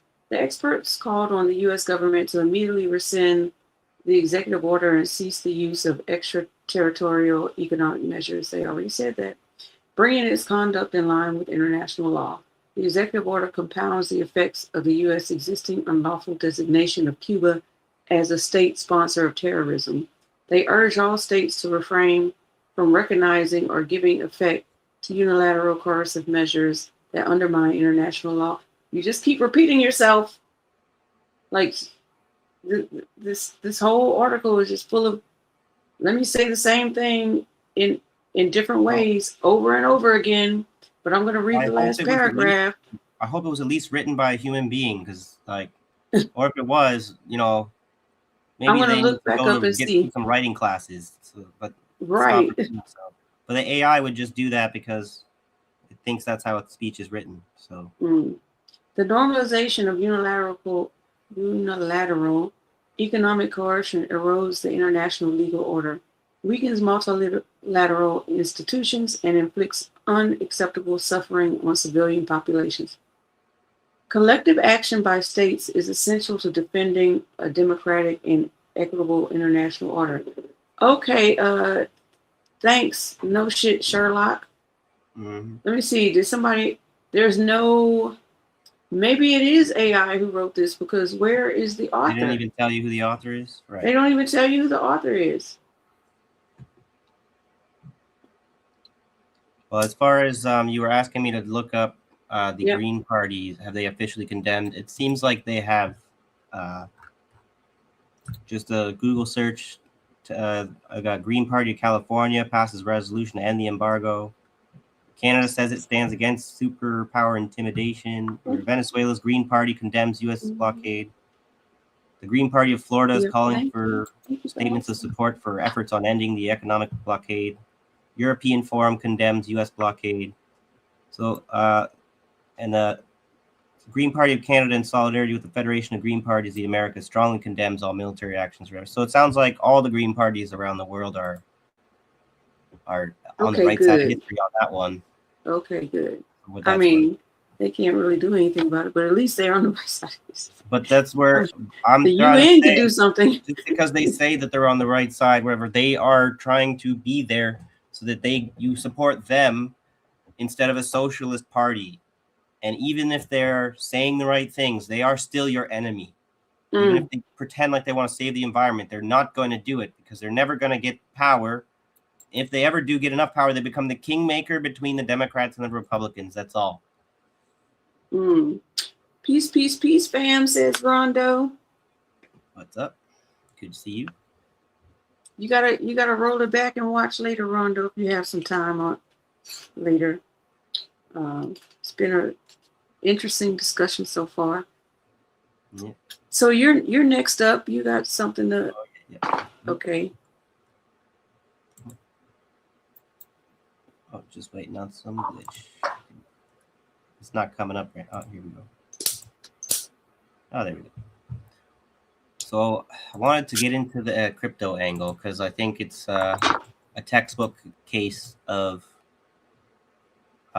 what happens when country feels pressured, because this is what happens where the people kind of adopt the technology, and the government would prefer to prohibit it, but then the irresponsible whatever actions of the working class themselves can kind of pressure a government to adopt laws that are actually bad for the people. So you kind of got to stick to your guns, because China is an example of a country that banned Bitcoin, recognizing the dangers of it, like banned crypto. And I think that was the right move. And there's a bunch of countries like Cuba that decided our situation's severe enough. Maybe these remittances from crypto will be what will save us. And I think it maybe has condemned them, whatever, collapse to a collapse that could have been avoided had they recognized the dangers of cryptocurrency. That's kind of a hardline anti-crypto stance. So I get it if you don't support me on that. In August 2021, Cuba became only the second country in the world to officially recognize Bitcoin and other cryptocurrencies as legal payment methods.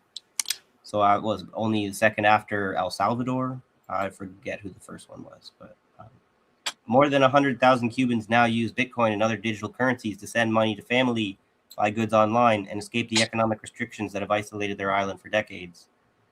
Cuba's faced the economic sanctions since 1962. We all kind of know all this. These restrictions block Cubans from using many basic financial services that people in other countries take for granted. So we know they can't access PayPal and credit cards or shop on Amazon. Oh, no. So, you can't prop up the evil Jeff Bezos or whatever company. The horror.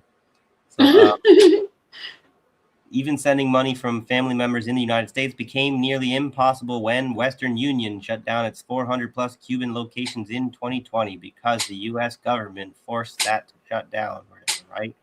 So it's not even like they really adopted Bitcoin because they wanted to in the beginning. It became, okay, I can't have my preferred method of getting around this embargo.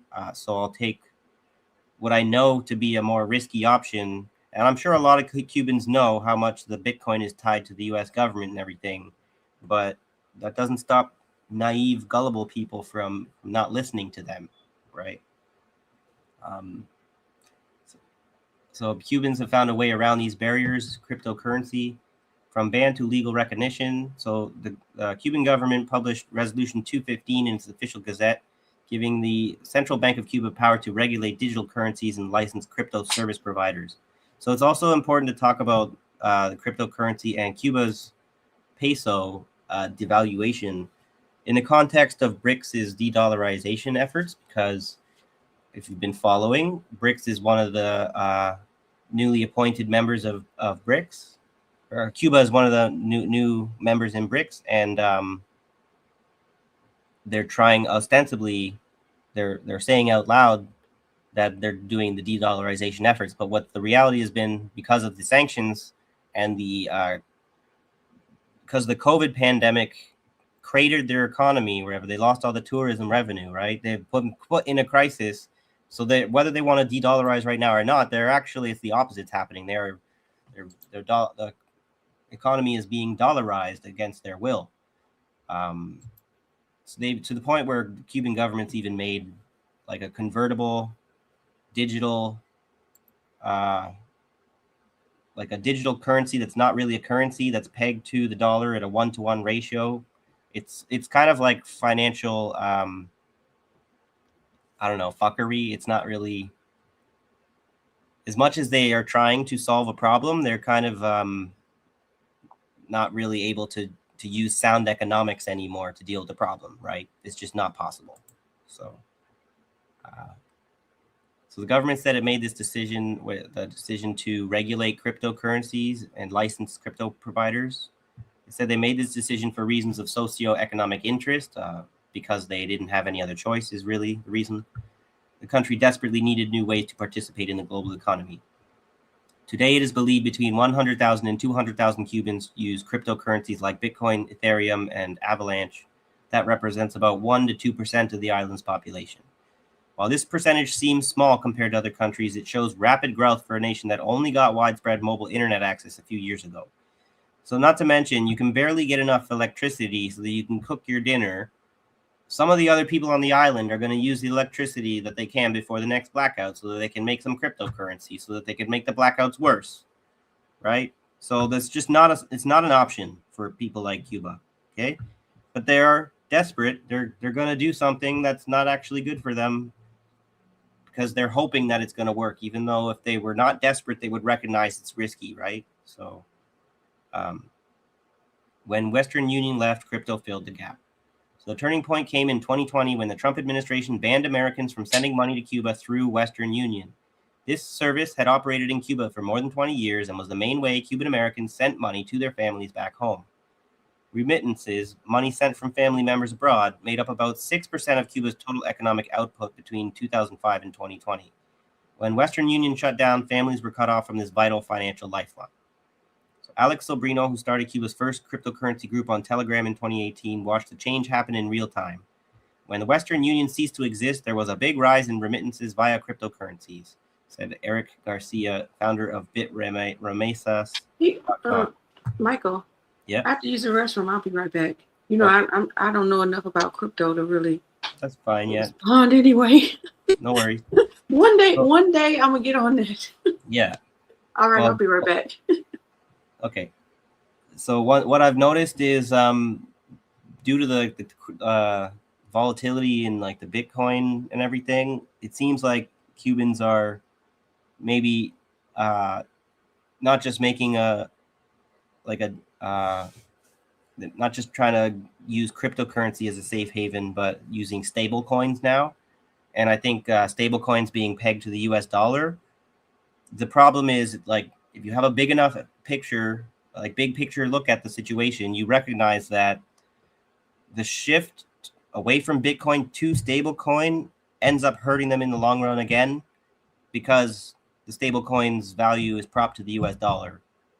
So the more that you surge into stable coins, the more that the US dollar value actually increases, reversing the depreciation of the de-dollarization, which is what Trump administration is desperately trying to do to counter China's efforts. Okay, so the US dollar rises, the more that stable coins are invested in.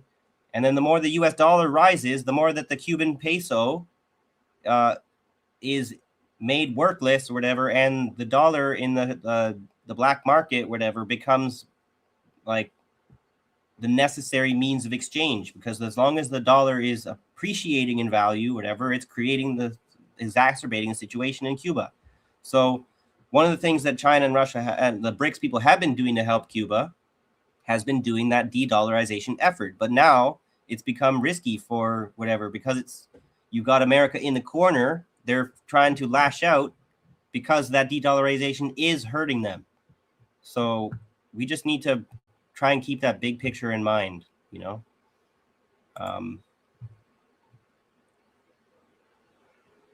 So Cuban families began using Telegram groups to trade cryptocurrency. For example, someone in Miami might send Bitcoin to a relative in Havana, who would then meet someone locally to exchange it for Cuban pesos or US dollars. More than just money transfers, crypto use in Cuba goes far beyond sending money to family. Cubans use digital currencies to pay electricity bills and recharge mobile phones, buy goods from international websites that don't accept Cuban payment methods. So this is where it's probably better to ban it, especially because if you've been listening to the new Atlas, what's his name? Drawing a blank, the bald guy. He's always harping on about how important it is for a nation to control their information space, and seems like banning crypto is actually like part of controlling the information space, you know. So protect savings from inflation that exceeded 70% in recent years, and although Bitcoin's not, as we can see, a hedge, whatever, against inflation, it doesn't perform that. I'm gonna have to keep mentioning that every time people think that it does. And receive payments for work done online, like software development or digital art. So that's how you can receive payments from shadowy people outside of the country that you probably shouldn't be working for in the first place, right?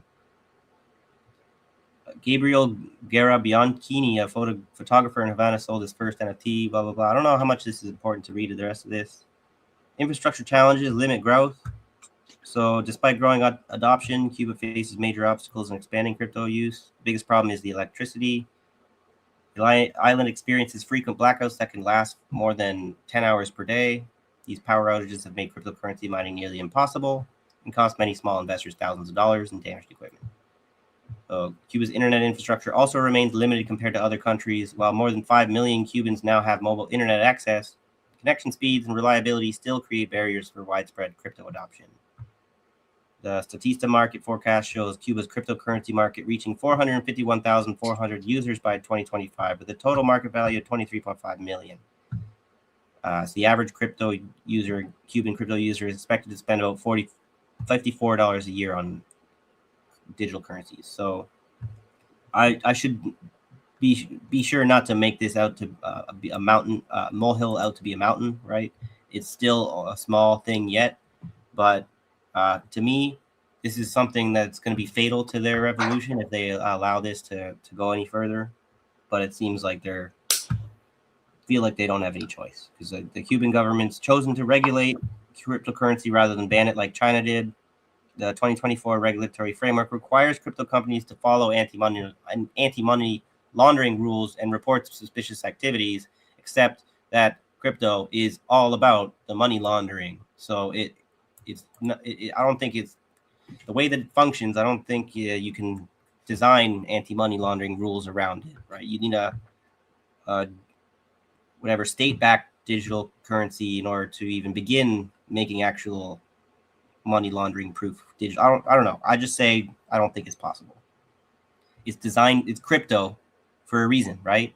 Crypto hidden. So money laundering needs hiding. Enough said. So since we're talking about money, I have something to share. Well, first I want to show you, look what I got for Valentine's Day. Ooh, nice. Wait, oh, wait, oh. There it goes. Aww. Thank you, Black Life.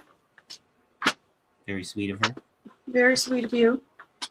So I have. I'm just gonna get a cigarette. I'll be right back. Okay.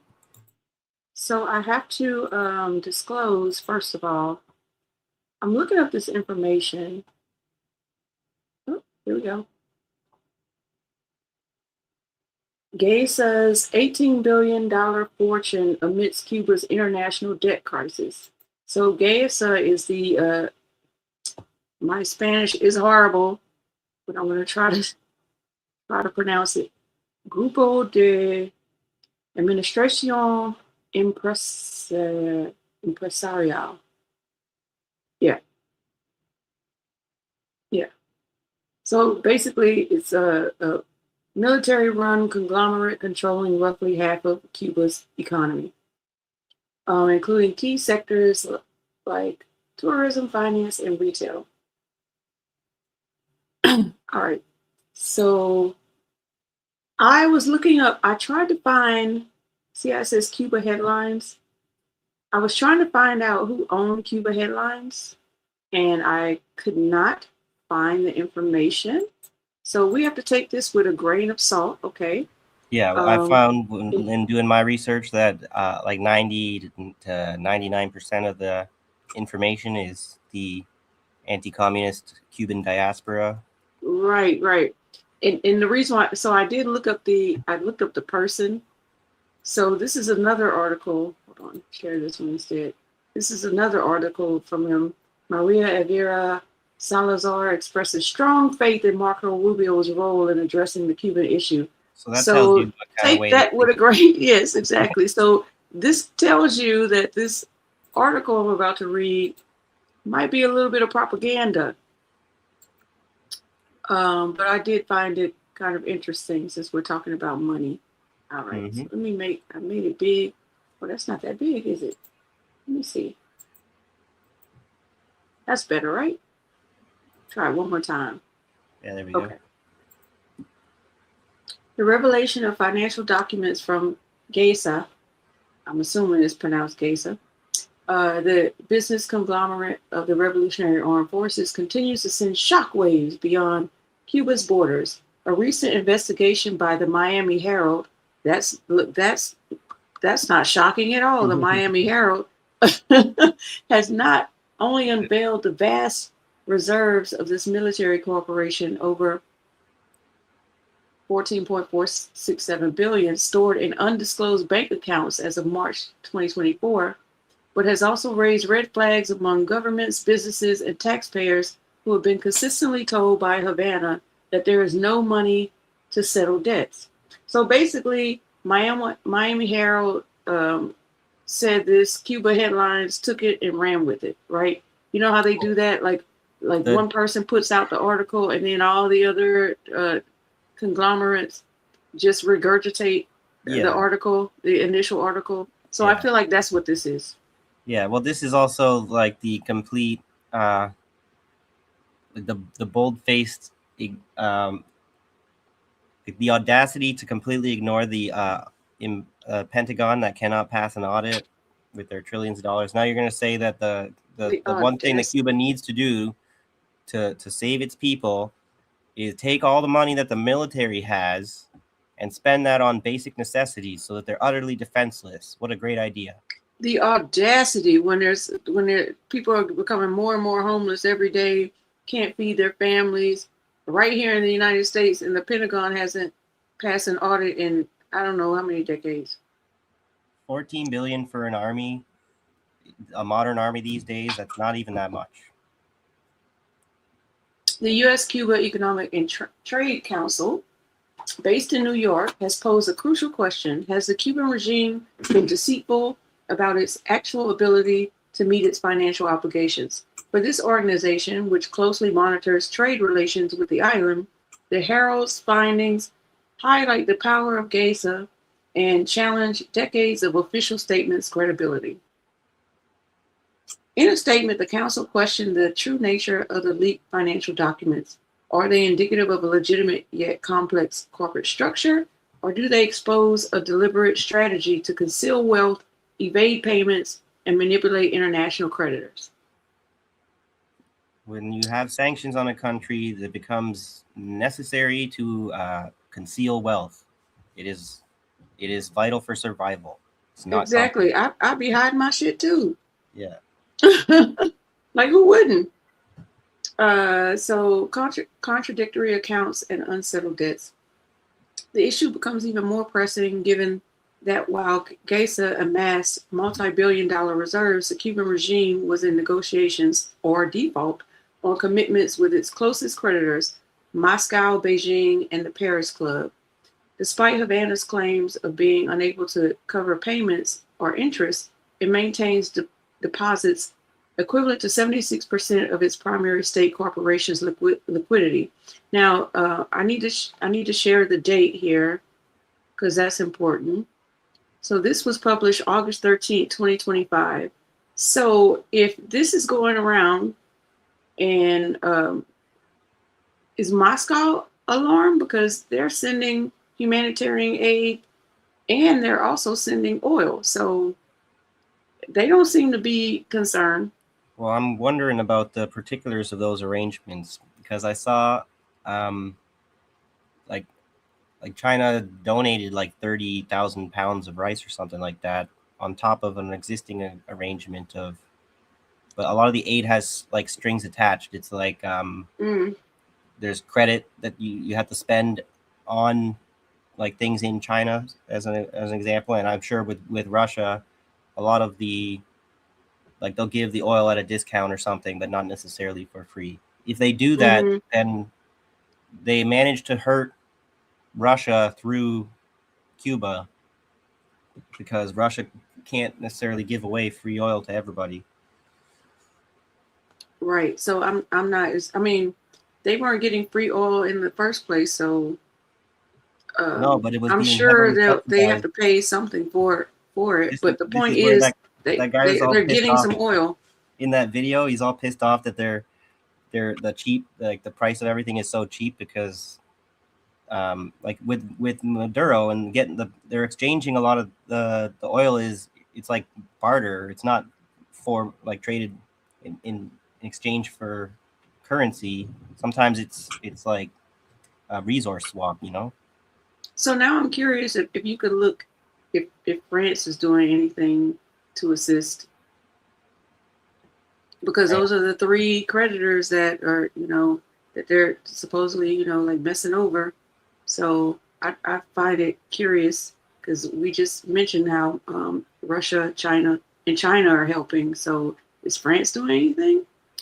Okay, so the council also reminded that since December 2001, U.S. food and agriculture exporters have received about $8 billion in prepayments from Cuba, as required by U.S. trade sanction laws. If there are funds to comply strictly with this legal framework, one must wonder why they aren't used to settle debts with other partners.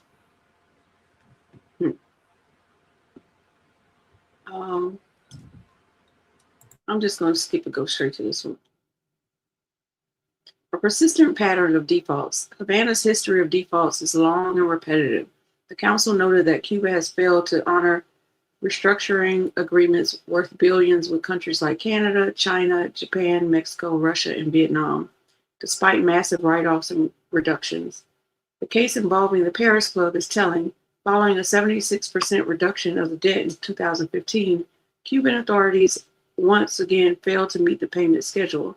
Meanwhile, foreign companies not based in Cuba accumulate hundreds of millions in accounts receivable, constantly facing requests for discounts and postponements.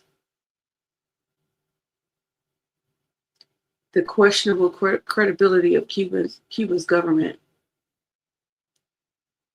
The documents leave an uncomfortable yet straightforward conclusion. The credibility of the Cuban government and its state enterprises is under scrutiny. If the leaked data is accurate, Cuba could have paid a significant portion of its debts for years, but chose to keep the funds under military control, shielded from any civil or international scrutiny. For creditors and taxpayers worldwide, the leak of the so-called Casa papers is not just about accounting. It confirms that beyond the embargo or internal crisis, there's a structural issue of transparency and willingness to pay. So they're trying to discredit the government altogether, right? That's like part of the playbook of destabilizing a country. You have to discredit the government. And I think that's what this piece is about. I don't know if you want me to keep going because, they basically go on and on about the same stuff. Yeah, I mean, the other thing about the devil's advocate kind of thing, I feel it's probably an issue in Venezuela as well. I was looking into it. It's been an issue in China too. These nations with this large dependency on the military, it's a necessity. The military is what protects the nation and gives sovereignty, but it can also undermine sovereignty if the military gets corrupt, like the U.S. military also. So they need to have like these regular purges of the military personnel to ensure that they are not actually, because it would be disastrous if some of their their generals were taking the funds from the military and just like making a run for it abroad if like things get bad enough, Jacqueline asked, if Cuba is such a bad debtor, how come it's only coming out now? That's a good question. Yeah, I never heard about any bad debt from Cuba. Me either, until I found this article. I mean, the asking for postponements and discounts and whatnot, that's I don't consider that to be controversial. That's what any nation under 65 years of sanctions would be inevitably forced to do. It's not a sign of illegitimacy. This is the end of it. Do you want me to just read the end? The last few? Okay. Why are Gaza's financial reserves controversial? The controversy arises from the revelation that Gaza holds significant financial reserves while the Cuban government claims it cannot meet its international debt. Okay, we already did. Like, this is another one of those articles where they just keep, like, you already said this. Like, what else? Like, give me more information in this. Stop regurgitating the same shit over and over. How much debt does the U.S. government have? What is it, 34 trillion, or is it 40 trillion? Trillion. But according to these scumbags, whatever in the money world, they act like America on paper still has the good standing to cover its debts. So I'm just gonna go to the end because they're just saying the same stuff. Okay. Yeah. I mean, you never heard in Canada news, you ever heard them complaining about Cuba defaulting on their debt agreements? I wouldn't be surprised if they have defaulted on some. I'll look up or whatever. How many times have they defaulted? But what impact do Gaza's reserves have on Cuba's international relations? The revelation of Gaza's reserves affects Cuba's international relations by undermining trust between Cuba and its creditors. It suggests that the Cuban government may have the means to make payments, but chooses not to, potentially straining diplomatic and economic ties. So, I just thought that was, since you was talking about money, I thought that would be an interesting, like this is the right time to discuss this real quick. And did you look up if France is trying to assist them in any way right now? I hadn't taken the time to look for that. Oh, you forgot. Yeah, sorry. Okay, no problem. And I did have something before we like kind of wrapped up or whatever, did like a brief history of U.S. Cuba diplomatic relations. And it only starts with Fidel Castro, although I do have some information about like the Cuban Revolution and all that stuff if we want to even go back that far, which is way before Castro.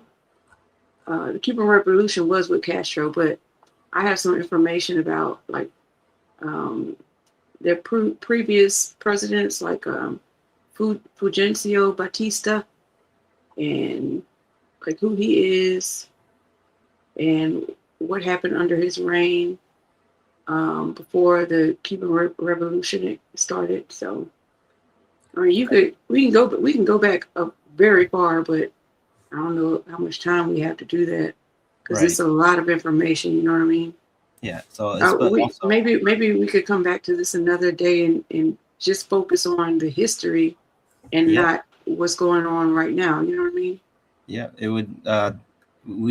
It's probably a good idea for us to try and revisit a lot of the topics that we've covered in the interest of not just kind of hopping from disaster to disaster. You know. So this is a good question. Jacqueline said, "Hang on, just thought of something." Very good, Jacqueline. If Cuba is cut off from electricity because of the oil sanctions, how will the Cubans access Bitcoin to pay for things? That's exactly it. That's what I was saying. Like it's a thing that they would be able to adopt more if they like the physical limitations weren't preventing them from doing it. So there's only like 1 to 2% of them using the cryptocurrency of the whole population, but that's still a lot of people, right? But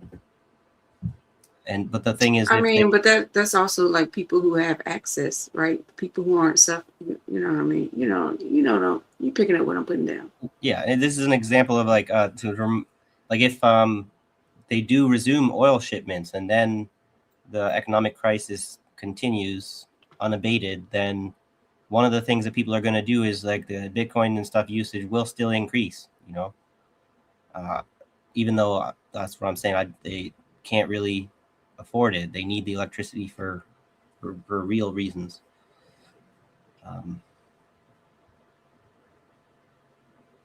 But so I was looking up how many times has Cuba defaulted, and just for the sake of time, it's faster to ask DeepSeek. And it kind of depends. The answer depends on how you define the exact number. Depends on how the defaults are categorized. But the reason why it's only coming out now, or for us maybe, is because we are on the left side of things there, where this is information that we're not quite focusing on.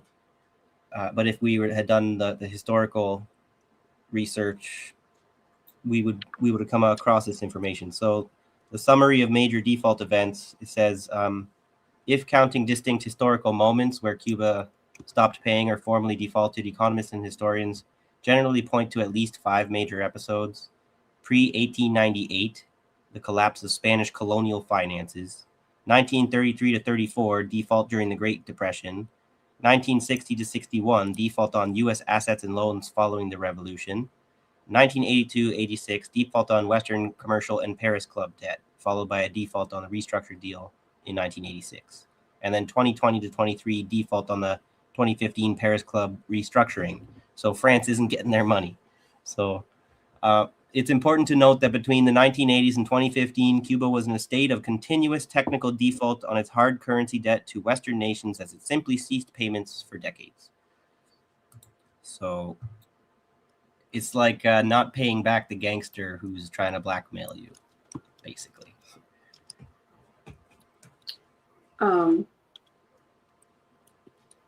And there was more to the answer than that. I just cut down to the conclusion, by the way. So.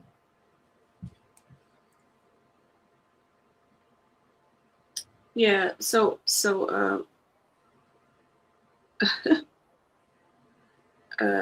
Marco Rubio, interesting character. Like, I think he's behind a lot of this, right? He has a bone to pick with Cuba. For sure. You know, like he's one of those white Cubans. His family fled. Actually, they fled under Batista, who was considered to be a dictator. I use that term so loosely now that he was definitely a dictator, though. But I was looking into him a little bit too, and I found it ironic that he was He like was. he was a stenographer in Yeah, he was in the military. the military. So then he's the Yep. this dictator of stenography, especially because he's like U.S. puppet dictator. So it's just ironic. So yeah, Marco Rubio's parents actually fled under the dictator Batista. Had nothing to do with Castro. You know, they fled before the Cuban Revolution even happened. It's kind of funny. Yeah. Shout out to Che Guevara. And And, shout out to Castro, because Castro was like, he wasn't playing. He was ready to fight for his country. A lawyer was like, grabbed him some guns multiple times. He tried to overthrow the Cuban government before it actually happened. So very interesting. But Castro was not even. It's one of the most interesting things about him is he wasn't even a communist at the beginning. He understood the need for a Cuban revolution, but he only became a full-blown diehard communist because the U.S. was unrelenting, and he just like that's the thing about Cuba's history all along. They've always tried to be reasonable and willing to work with Americans if the Americans are going to be reasonable and not so imperialistic. But that's just not what's going to happen with the Americans. So he recognized the necessity for Cuba to be communist, and it was the right thing to realize. You know. Speaking of which, the current president, Miguel Canel, he was trying to have relations with Trump, trying to meet with Trump, saying we are not a threat. Like, what's the problem? And we're not doing anything to y'all. We are not a threat. We just over here trying to chill and run our own sovereign state. I'll come talk to you, but why are you pointing us out to be this terrorist organization or something? Yeah. So that happened. Mm-hmm. So that happened too. Yeah, this is that's like following China's playbook. I would say is that they are like China too. I'm finding articles on the Global Times state propaganda media outlet. The article saying hope U.S. judgment of China can be corrected. That's from a retired major general. Another one that's despite divergent security concepts, China U.S. should cooperate for world peace and stability. So China's trying to be this committing to being a stabilizing force in an uncertain world. And that's not what is going to be happening in the next decade or two. It's only going to be the fascists are ensuring that things are going to destabilize. And so like this is like counter to like Mao and Lenin and them, where like we're supposed to be recognizing the contradiction as the driving force of like reality and everything. Like contradiction leads to change. Mm-hmm. So like Mao was famous for having a statement where he's saying like the world is in chaos. Today is a glorious day. Like I kind of paraphrase that. I butchered it a little bit, but that's like the opposite of the way that they're behaving now. Like that's like, I didn't know Lenin was a lawyer too. Exactly. This is where people tend to like it's all about the proletariat, the working class. But then if you look at it historically, like Marx and Engels and Lenin and Castro and Guevara, they are often more from the middle class, if not the bourgeoisie. But they are class traders. They're revolutionary. You know, that's where you don't have to be from the working class to be revolutionary, but you have to reject capitalism. Like so, I just wanted to show this. So Lance, how we were talking about, like pointing the finger at Cuba, or is that? I don't know who Catherine Austin Fitts is. I'd have to look that up. Claims the Pentagon has not a communist though. I think she's probably a libertarian. Okay, she claims the Pentagon has failed every budget in 20 years has stolen 23 trillion. Much of it spent on underground bases and cities. That's something we got to talk about someday, about all these underground cities that we knew nothing about. Oh yeah. That's not just in America. China's got their own underground bases, and Russia too. Like any of the superpowers, they've got a whole lot of an underground world that we don't know about. And then one last one from and Europe's got these Rondo. underground caves that are interesting. We should talk about Europe's underground network of caves too. I bet you they've been expanded by NATO. So Rondo says, you want to read that? Yeah, there is a gross misunderstanding for the purposes and methodology of the doctrine of discovery. We are still living within the constructs of the doctrine of discovery. Yeah. This is the thing about international law is that old tradition, right? Yep. I just wanted to read the definition just in case some people doctrine of discovery? Yes. Yes. So the doctrine of discovery is a legal and religious principle originating in the 15th century that was used by European monarchies to justify the seizure of lands inhabited by non-Christians. It asserts that European nations acquired title to discovered lands, effectively disregarding the sovereignty and property rights of indigenous peoples who already live there. So just in case, that's very a important new term for anybody. A lot of younger people don't know about that. So if you're a younger viewer, never heard about the doctrine of discovery, please do a little bit of research on it. You'll be shocked to understand how we've got here. It's been centuries in the making, really. I'm so shocked my jaw is still in place. That's how shocked I am. Yeah. And dropped. That's a good point. Yeah. So should I do this? And Jacqueline's getting out of here. So have a good night, Jacqueline. Have a good night, Jacqueline. Thanks for watching. Yep. Hopefully we'll see you Tuesday or Thursday or whenever you can come back. We always love to have you. Have a good weekend. And you always are giving wonderful information or asking great questions. So we definitely appreciate it. All right, so let me see here. Did you have something you want to share, or should I have this? I have this history. Do you have something you want to close out on? Move to our last sort of thing, or? I have this history of, just to get people back up to speed on what's going on. It doesn't really have everything because I don't think. I hadn't read it all yet, but I don't think it has the wet foot, dry foot law. You know what I'm talking about? Yeah, I came across that. I kind of forget what it is, but it was like a policy that the U.S. government had. Yes, that if Cubans, if they could make it here and their wet foot, make it across the water and not get caught, and they stepped on dry land, then they were able to stay as long as they lived here for a year. And they would the Democrat be on the path to. Well, Trump's actually, Obama ended it in 2017. Right. I see. Just in case anybody still has the doubts about the duopoly.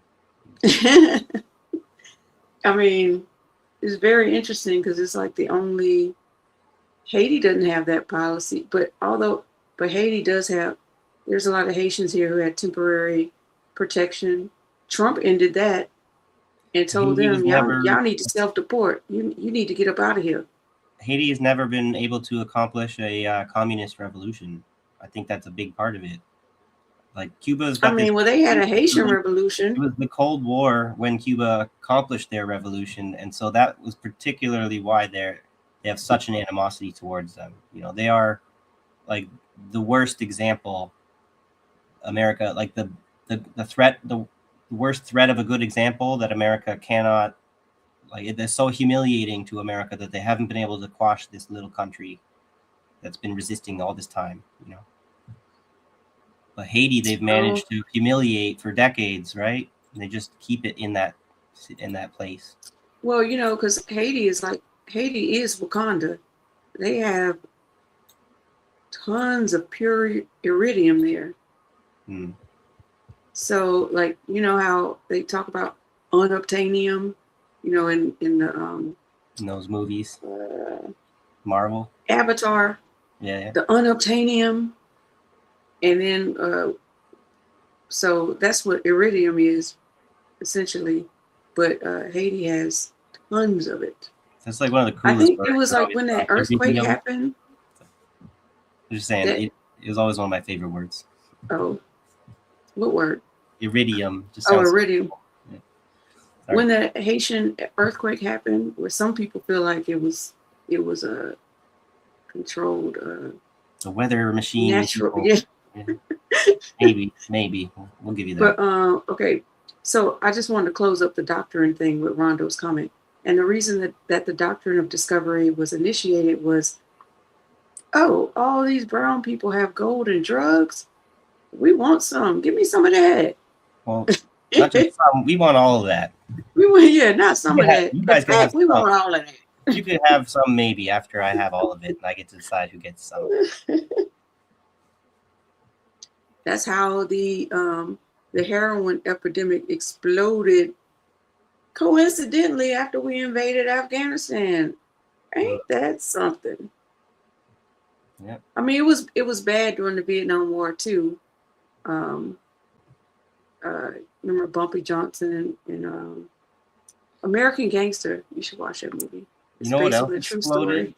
You know what horrifying thing that I learned that I'm going to share with you all now from watching that INN episode on Thursday? They were talking about this thing called Bachabazi that was like, while the Taliban were in power, it was not really, it was like prohibited. But then when the American occupation was in power, it's like this ancient cultural tradition of like the man who like keeps a boy for pleasure. You know, that like women are for marrying, but boys are for pleasure or whatever. So during the American occupation, not only did the fucking heroin explode, so did the human trafficking or the predation of children, that they allowed the Afghan, the people that they used as their like Afghan, whatever, army and police or whatever, puppet government. One of the things they used to entice these people was saying, hey, we'll look the other way if you guys want to abuse your little boys. So that's your America, okay? Ugh, Yep. fucking gross. In the trafficking in Romania with Erica Kirk, she was basically giving little girls and little boys to American troops that were in Romania. Yeah, and American troops that were horrified about that shit, that tried to whistleblow or whatever, guess what happened to them? Fucking erased, fucking killed. Literally, yeah, exactly. You know, right? That easy, you know? Mm-hmm. Time to put an end to this fucking evil thing, whatever, this entity called the Death to America, right? Sorry to say. Where's Latrell when you need him? The vampires. Well, you got to take a wooden stake through the heart. Oh yeah, yeah. So, but Putin said that your vampire ball is coming to an end. So come on, Putin. Putin did say that. Spend a little more than oil. When is it going to happen? Yeah. Our viewership is dwindling, so it has been like 2.5 hours. So I don't know if you want to go through this summary timeline. Maybe when we do the history of Cuba, like beyond Castro, then I could go through this timeline as well. Maybe we should do that. Yeah, okay. If we want to do it that way, then I have one thing we can close out on here that I found on Twitter while I was just kind of surfing around, killing time before we went live here. But then I happened to find something worth sharing. So a little bit of history, historical materialism. Oh, here we go. I gotta put yours down, put mine back up. Because this ties in. I was talking about Cuba's green revolution. That was that like the only sustainable country achieving the sustainable development, whatever. And this is during the special period after the collapse of the Soviet Union, where necessity being the motherhood of invention, which was what led them to create this like agricultural marvel. Then what did the U.S. have to do to that? In 1996, a Cuban pilot observed the U.S. government fumigation plane spraying an unknown substance over Matanzas province. Shortly thereafter, an invasive pesticide-resistant insect never before seen in Cuba, the Thrips palmi, was discovered devouring potato crops in Matanzas. So the U.S. did fucking biological warfare on them hold on. to Has try Bill Gates and collapse. Has Bill Gates entered the chat? Yeah. And so Sorry, this is go Twitter, ahead. right? This is Twitter. So I'm like, okay, well, you can't just, you gotta trust but verify, especially with Twitter. So let me see if I can find the other. I went and found another article here to verify this, and it is true. So now I just have to fucking. Oh, here, I'll have to find it. So my bad. If only I had put them next to each other like I should have, so that I don't have to go finding the needle at least. So this was the Thrips palmi, whatever.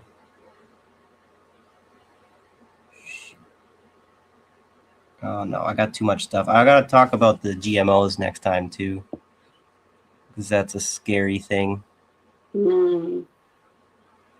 They keep pretending like they are safe, but they are not. God damn it. Sorry. This is making my little ending thing a little bit. Waiting on the punchline. Where is it? Okay. This is where I got too many fucking tabs. I can't really find it right now. Well, you could just tell us. Yeah, I think we trust that you did the research.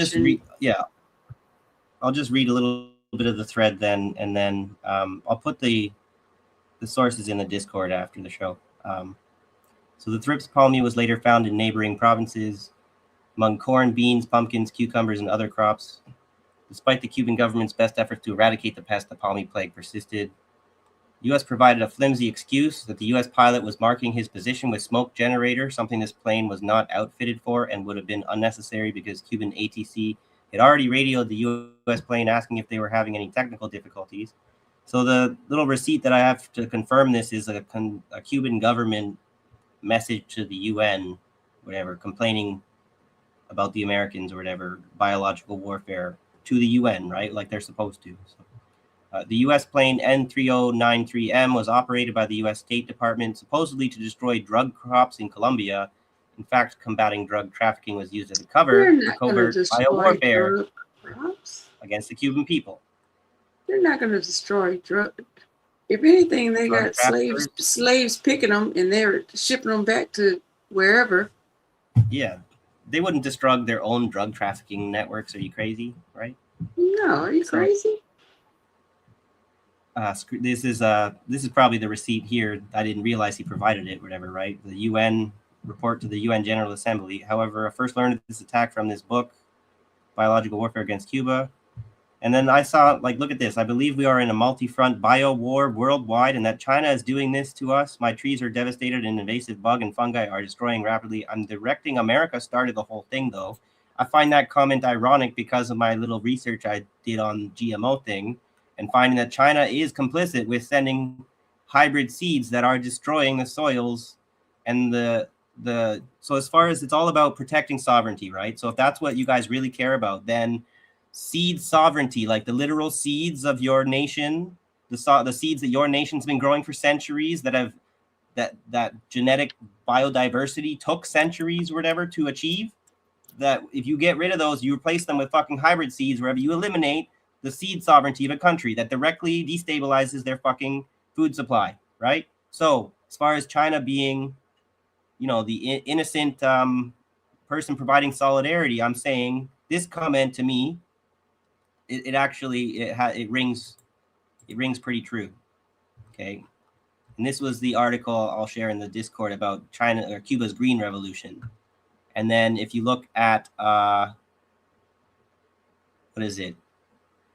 As much as it's a grain of salt because it's from the anti-communist Cuban diaspora, you see one of the things they're forced to do because of this desperation, Cuba will start an experimental model with Vietnam for rice cultivation using hybrid seeds, which is not a good thing, okay? That's technocrats telling you that technocracy will save the day when it's likely actually going to be counterproductive, and they're going to justify it after the fact, okay? And when you want to go deeper into the rabbit hole, you look at Vietnam. How does Vietnam, whatever, because I'm saying it, pointing the finger at China, right? Well, the Vietnamese rice, the hybrid seeds, they got them from China, right? They fucking voluntarily, because they were following the Chinese example, they decided to give up their seed sovereignty, and they didn't realize they were doing it until it's too late, right? So there is a sort of, and then you look at the food, the World Food Program or whatever, they've been providing. So that's like the threat behind the threat behind the threat coming up, right? Just something I felt I needed to share.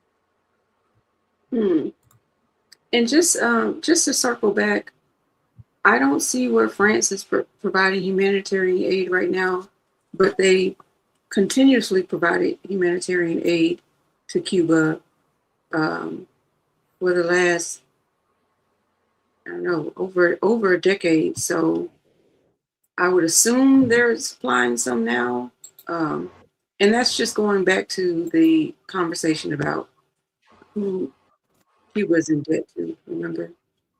Yeah, well, France has a well-known history of a lot of popular support for Mao. There's a lot of Maoists in France, or at least there was back a few decades ago. It's something we maybe want to cover. What is the state of the communist movement in France today? Because historically, it's been one of the powerhouses of communism, right? It's where Karl Marx did a lot of his work, lived a lot of his life in France and in England. So the state of communism in these countries is particularly interesting and depressing, right? Well, with that being said, I think we're wrapping it up, right? Yeah. Thank you. This was a good show. Oh, I wanted to mention to you. You see how like our viewership.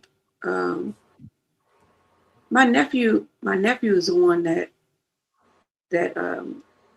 alerted me to this. He's like, T, I don't think they really telling y'all how many people y'all actually have watching. Because when I look, like, it's like 50 people. So how is that possible? And I said, well, when we actually end the stream, and I checked like 10 minutes later or something, the number does jump to like 50, anywhere from average to 50 or 100 people. And I'm like, where did all these people come from? So I don't know if they're lying to us. I don't know what's happening. I'm pretty sure they're lying to us. I'm pretty sure YouTube couldn't be trusted as far as you can throw it. As far as you can throw it. Throw it anywhere at all, because it's not a real thing. Right, because I know some people don't. I mean, I generally just watch independent media for the most part. And I'm doing it while I'm cooking or cleaning up. You know, I'm listening. So I'm not commenting. So I wonder if there are some people out there that do that. And if you're out there, thank you so much, because the viewership says you're there. Well, and as far as just keep tuning in. Telling everyone to like, share, and subscribe. As far as talking about YouTube's honesty, I honestly don't think that it does us any good to tell anyone to like. It does us good to ask you to share and to subscribe, because then you'll get you'll at least be able to go to your subscriptions and you'll find our videos and whatnot. And sharing is the most important thing. But liking, does nothing to boost the algorithm if you are being fucking shadow banned, and we got to stop acting like it does. Cobra, thank you. He said I literally just did dishes and cleaned the cat box. You guys are my radio show or something. I do the same thing. We appreciate you. I feel honored to. Yeah, right? A lot of the independent media are my radio show, and I feel honored to be in that that group of people. Exactly. So we are going to talk more later about. It's not that many people here. We probably should have done it at the beginning. About if anybody wants to start their own channel, focusing on like local news from their city and state. And then we kind of make a network of it. So we could all like collaborate together. Because we kind of discussed this on Tuesday, right? Like, how can we be more effective? Like, and I was like, okay, we talk more about domestic and foreign policy, and we don't really speak on local policy that much. But I don't want to speak on other states' policies when I'm not there. I'm not. I just it's too many states. You know what I mean? Right. That's where I and I'm way more interested in domestic and foreign policy. As that's just my catch up on my niche because it's a blind spot for me. I got to bring my focus back home a little bit sometimes. Right. But it's just my niche that I like talking. It's almost like Nick from RBN. You know, he loves foreign policy. Yeah, it's kind of like that. Yeah, exactly. But we gotta try to figure out a way to focus more locally, especially if we're trying to change people's minds and their hearts. You gotta cover your weaknesses, not just make your strengths stronger, right? So, I was thinking as far as the networking idea, we kind of need to have a little bit more of a business approach or mentality, and so as to not be too idealistic and like it's not like I'm saying we need to be trying to make more money for ourselves or whatever, but like if we're trying to be more of like a service, like in using our platform to give people a voice or some media exposure and whatnot, that could be kind of like a tit for tat, quid pro quo, reciprocation, whatever economics that's missing. We can talk about politics all day long, but it's a political economy. We need to have a building of a disciplined movement and whatnot, and so we need to actually do economic things to do that. So we could create a network channel, and then all of us could cross stream from the network channel to all of their own personal channels to this channel. You know what I mean? Kind of like INN. Yeah. But really trying to hone in on local estate news. And I'm hoping we can find some trustworthy, some powerful co-hosts maybe want to help us expand our network if possible, so that if it's hard for us to be here more than 1 or 2 days a week, the way that we can expand is if we have more people that's not just you and me. If we're willing to allow other people on to do the show with us and for us, we can do it together. That's the point. And we are. Right? And we are. It's not about a cult of personality or whatever, or a couple of personalities. You know, as much as we like heroes are good, we can't be reliant on a handful of people. We need to put our faith in everybody, right? Just like yesterday, for example, I just couldn't do it. So thank you for tuning in today, considering that we were MIA yesterday. Michael Pan, is that you? Oh, that's Michael Pan. Michael Pan's here. Hi, Michael. We're right at the end. Well, sorry, you gotta show the first one first, so you'll understand the second one. Okay, Lance says YouTube numbers are no different than jobs reports or GDP data. And then Michael Pan says that real GDP needs to be accounted for, how many Americans are struggling to pay bills, equity, life index, etc. Pam Bondi said the NASDAQ is up. Yeah, we doing great, baby. Nothing to see here. Don't worry about the vampires and the cannibalists and the grapers and don't worry about that. Just keep that nose in the air. You know, keep your eyes trained on the ball up in the sky so high you can't see it anymore. So I'm just gonna set up what this video is about.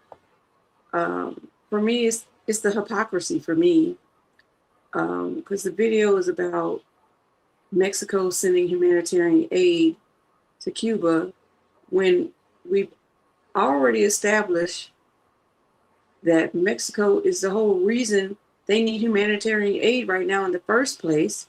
So it's like, what is your purpose? What are you doing?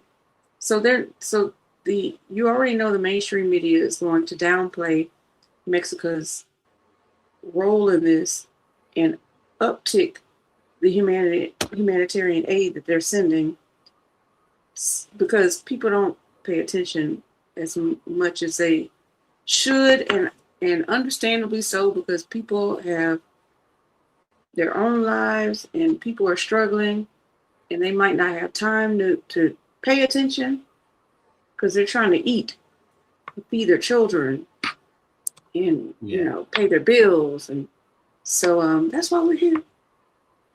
Or it's not just paying attention, where people don't have time, but they also it's stressful. So it's like that's true. Like we're struggling to keep paying attention, and because we got to tune out every once in a while because it's just so fucking depressing. Like not just depressing, but it's just horrific, right? The mental health and trauma that just paying attention to this stuff can shave years off your life. Yeah, from stress. But we have to keep in mind, I mean, just like the people who think appeasing America is going to be what like lets us out of it, right? The end result of doing that kind of response is it makes it worse in the end, inevitably. So the same thing, the more that we ignore this, it's stressful, we can't take it.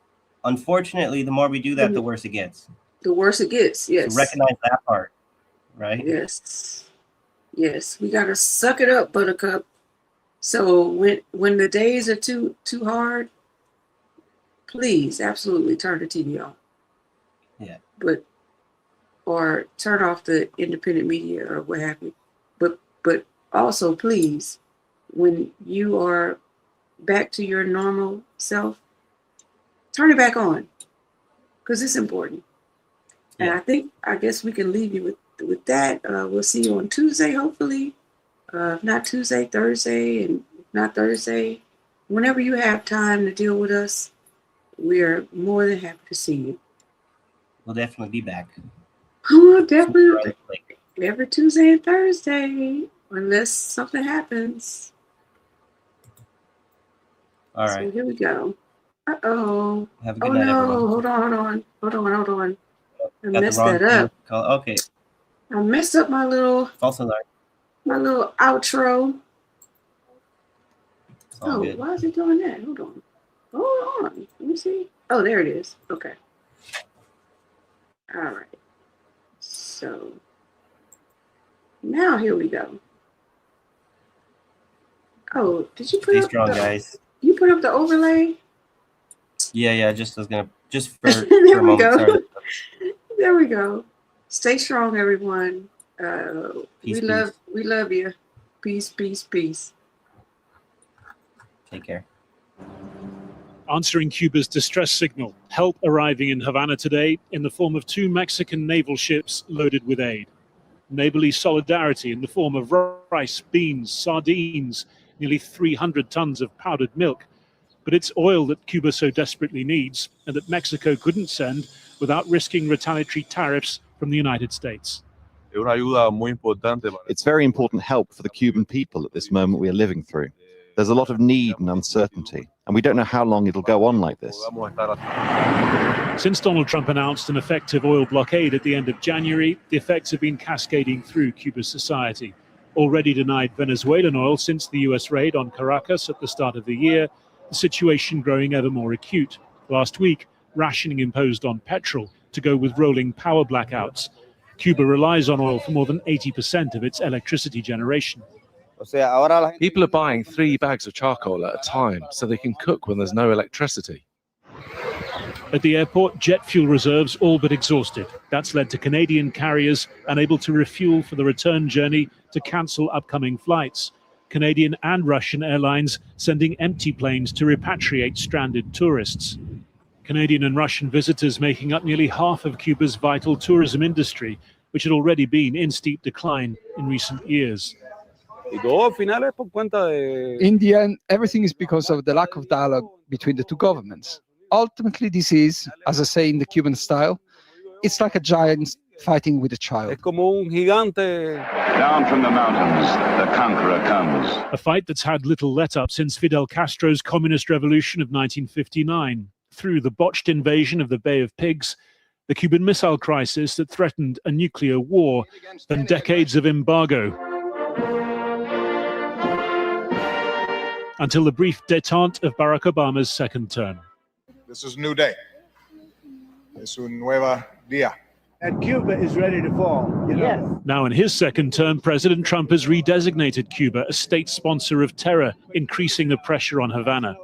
His Cuban-American Secretary of State seen as the architect of the policy. Will you make a public commitment today to rule out U.S. regime change in Cuba?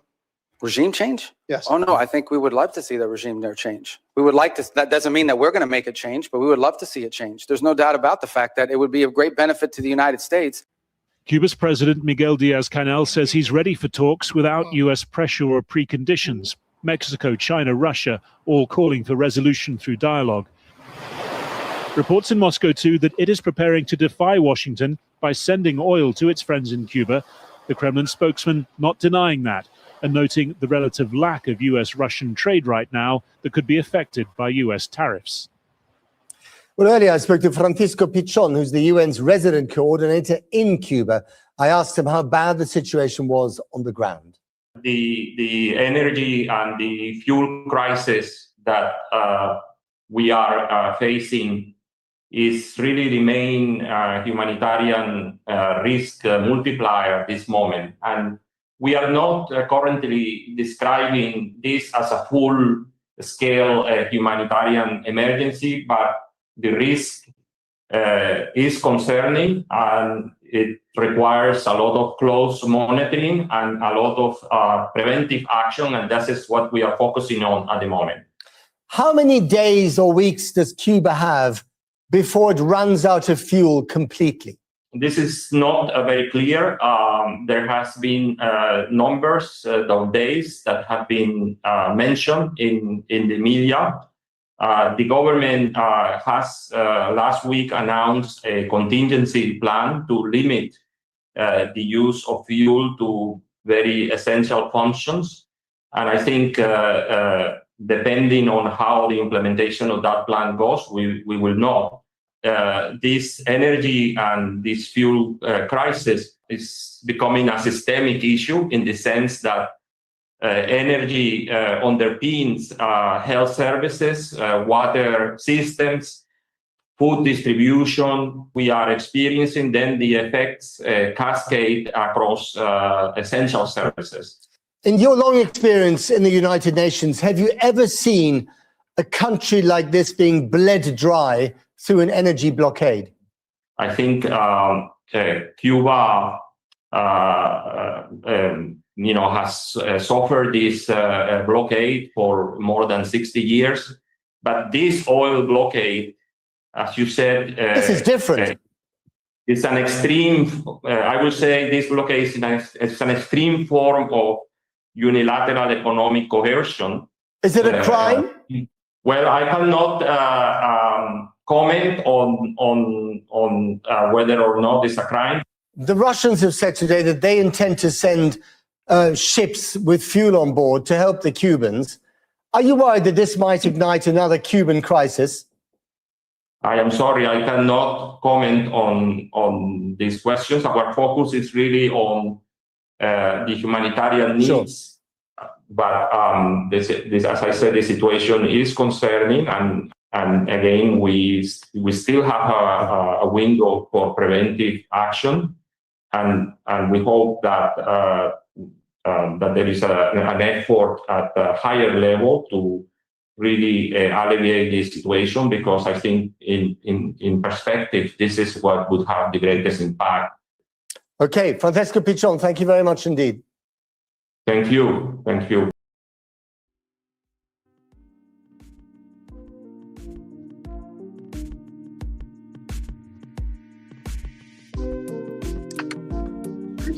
I just want to say real quick,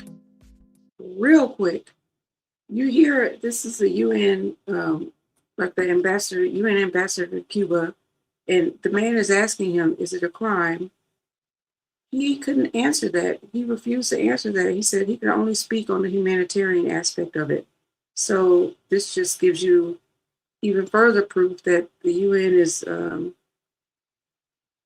it's a failed experiment. And that's all I had to say about that.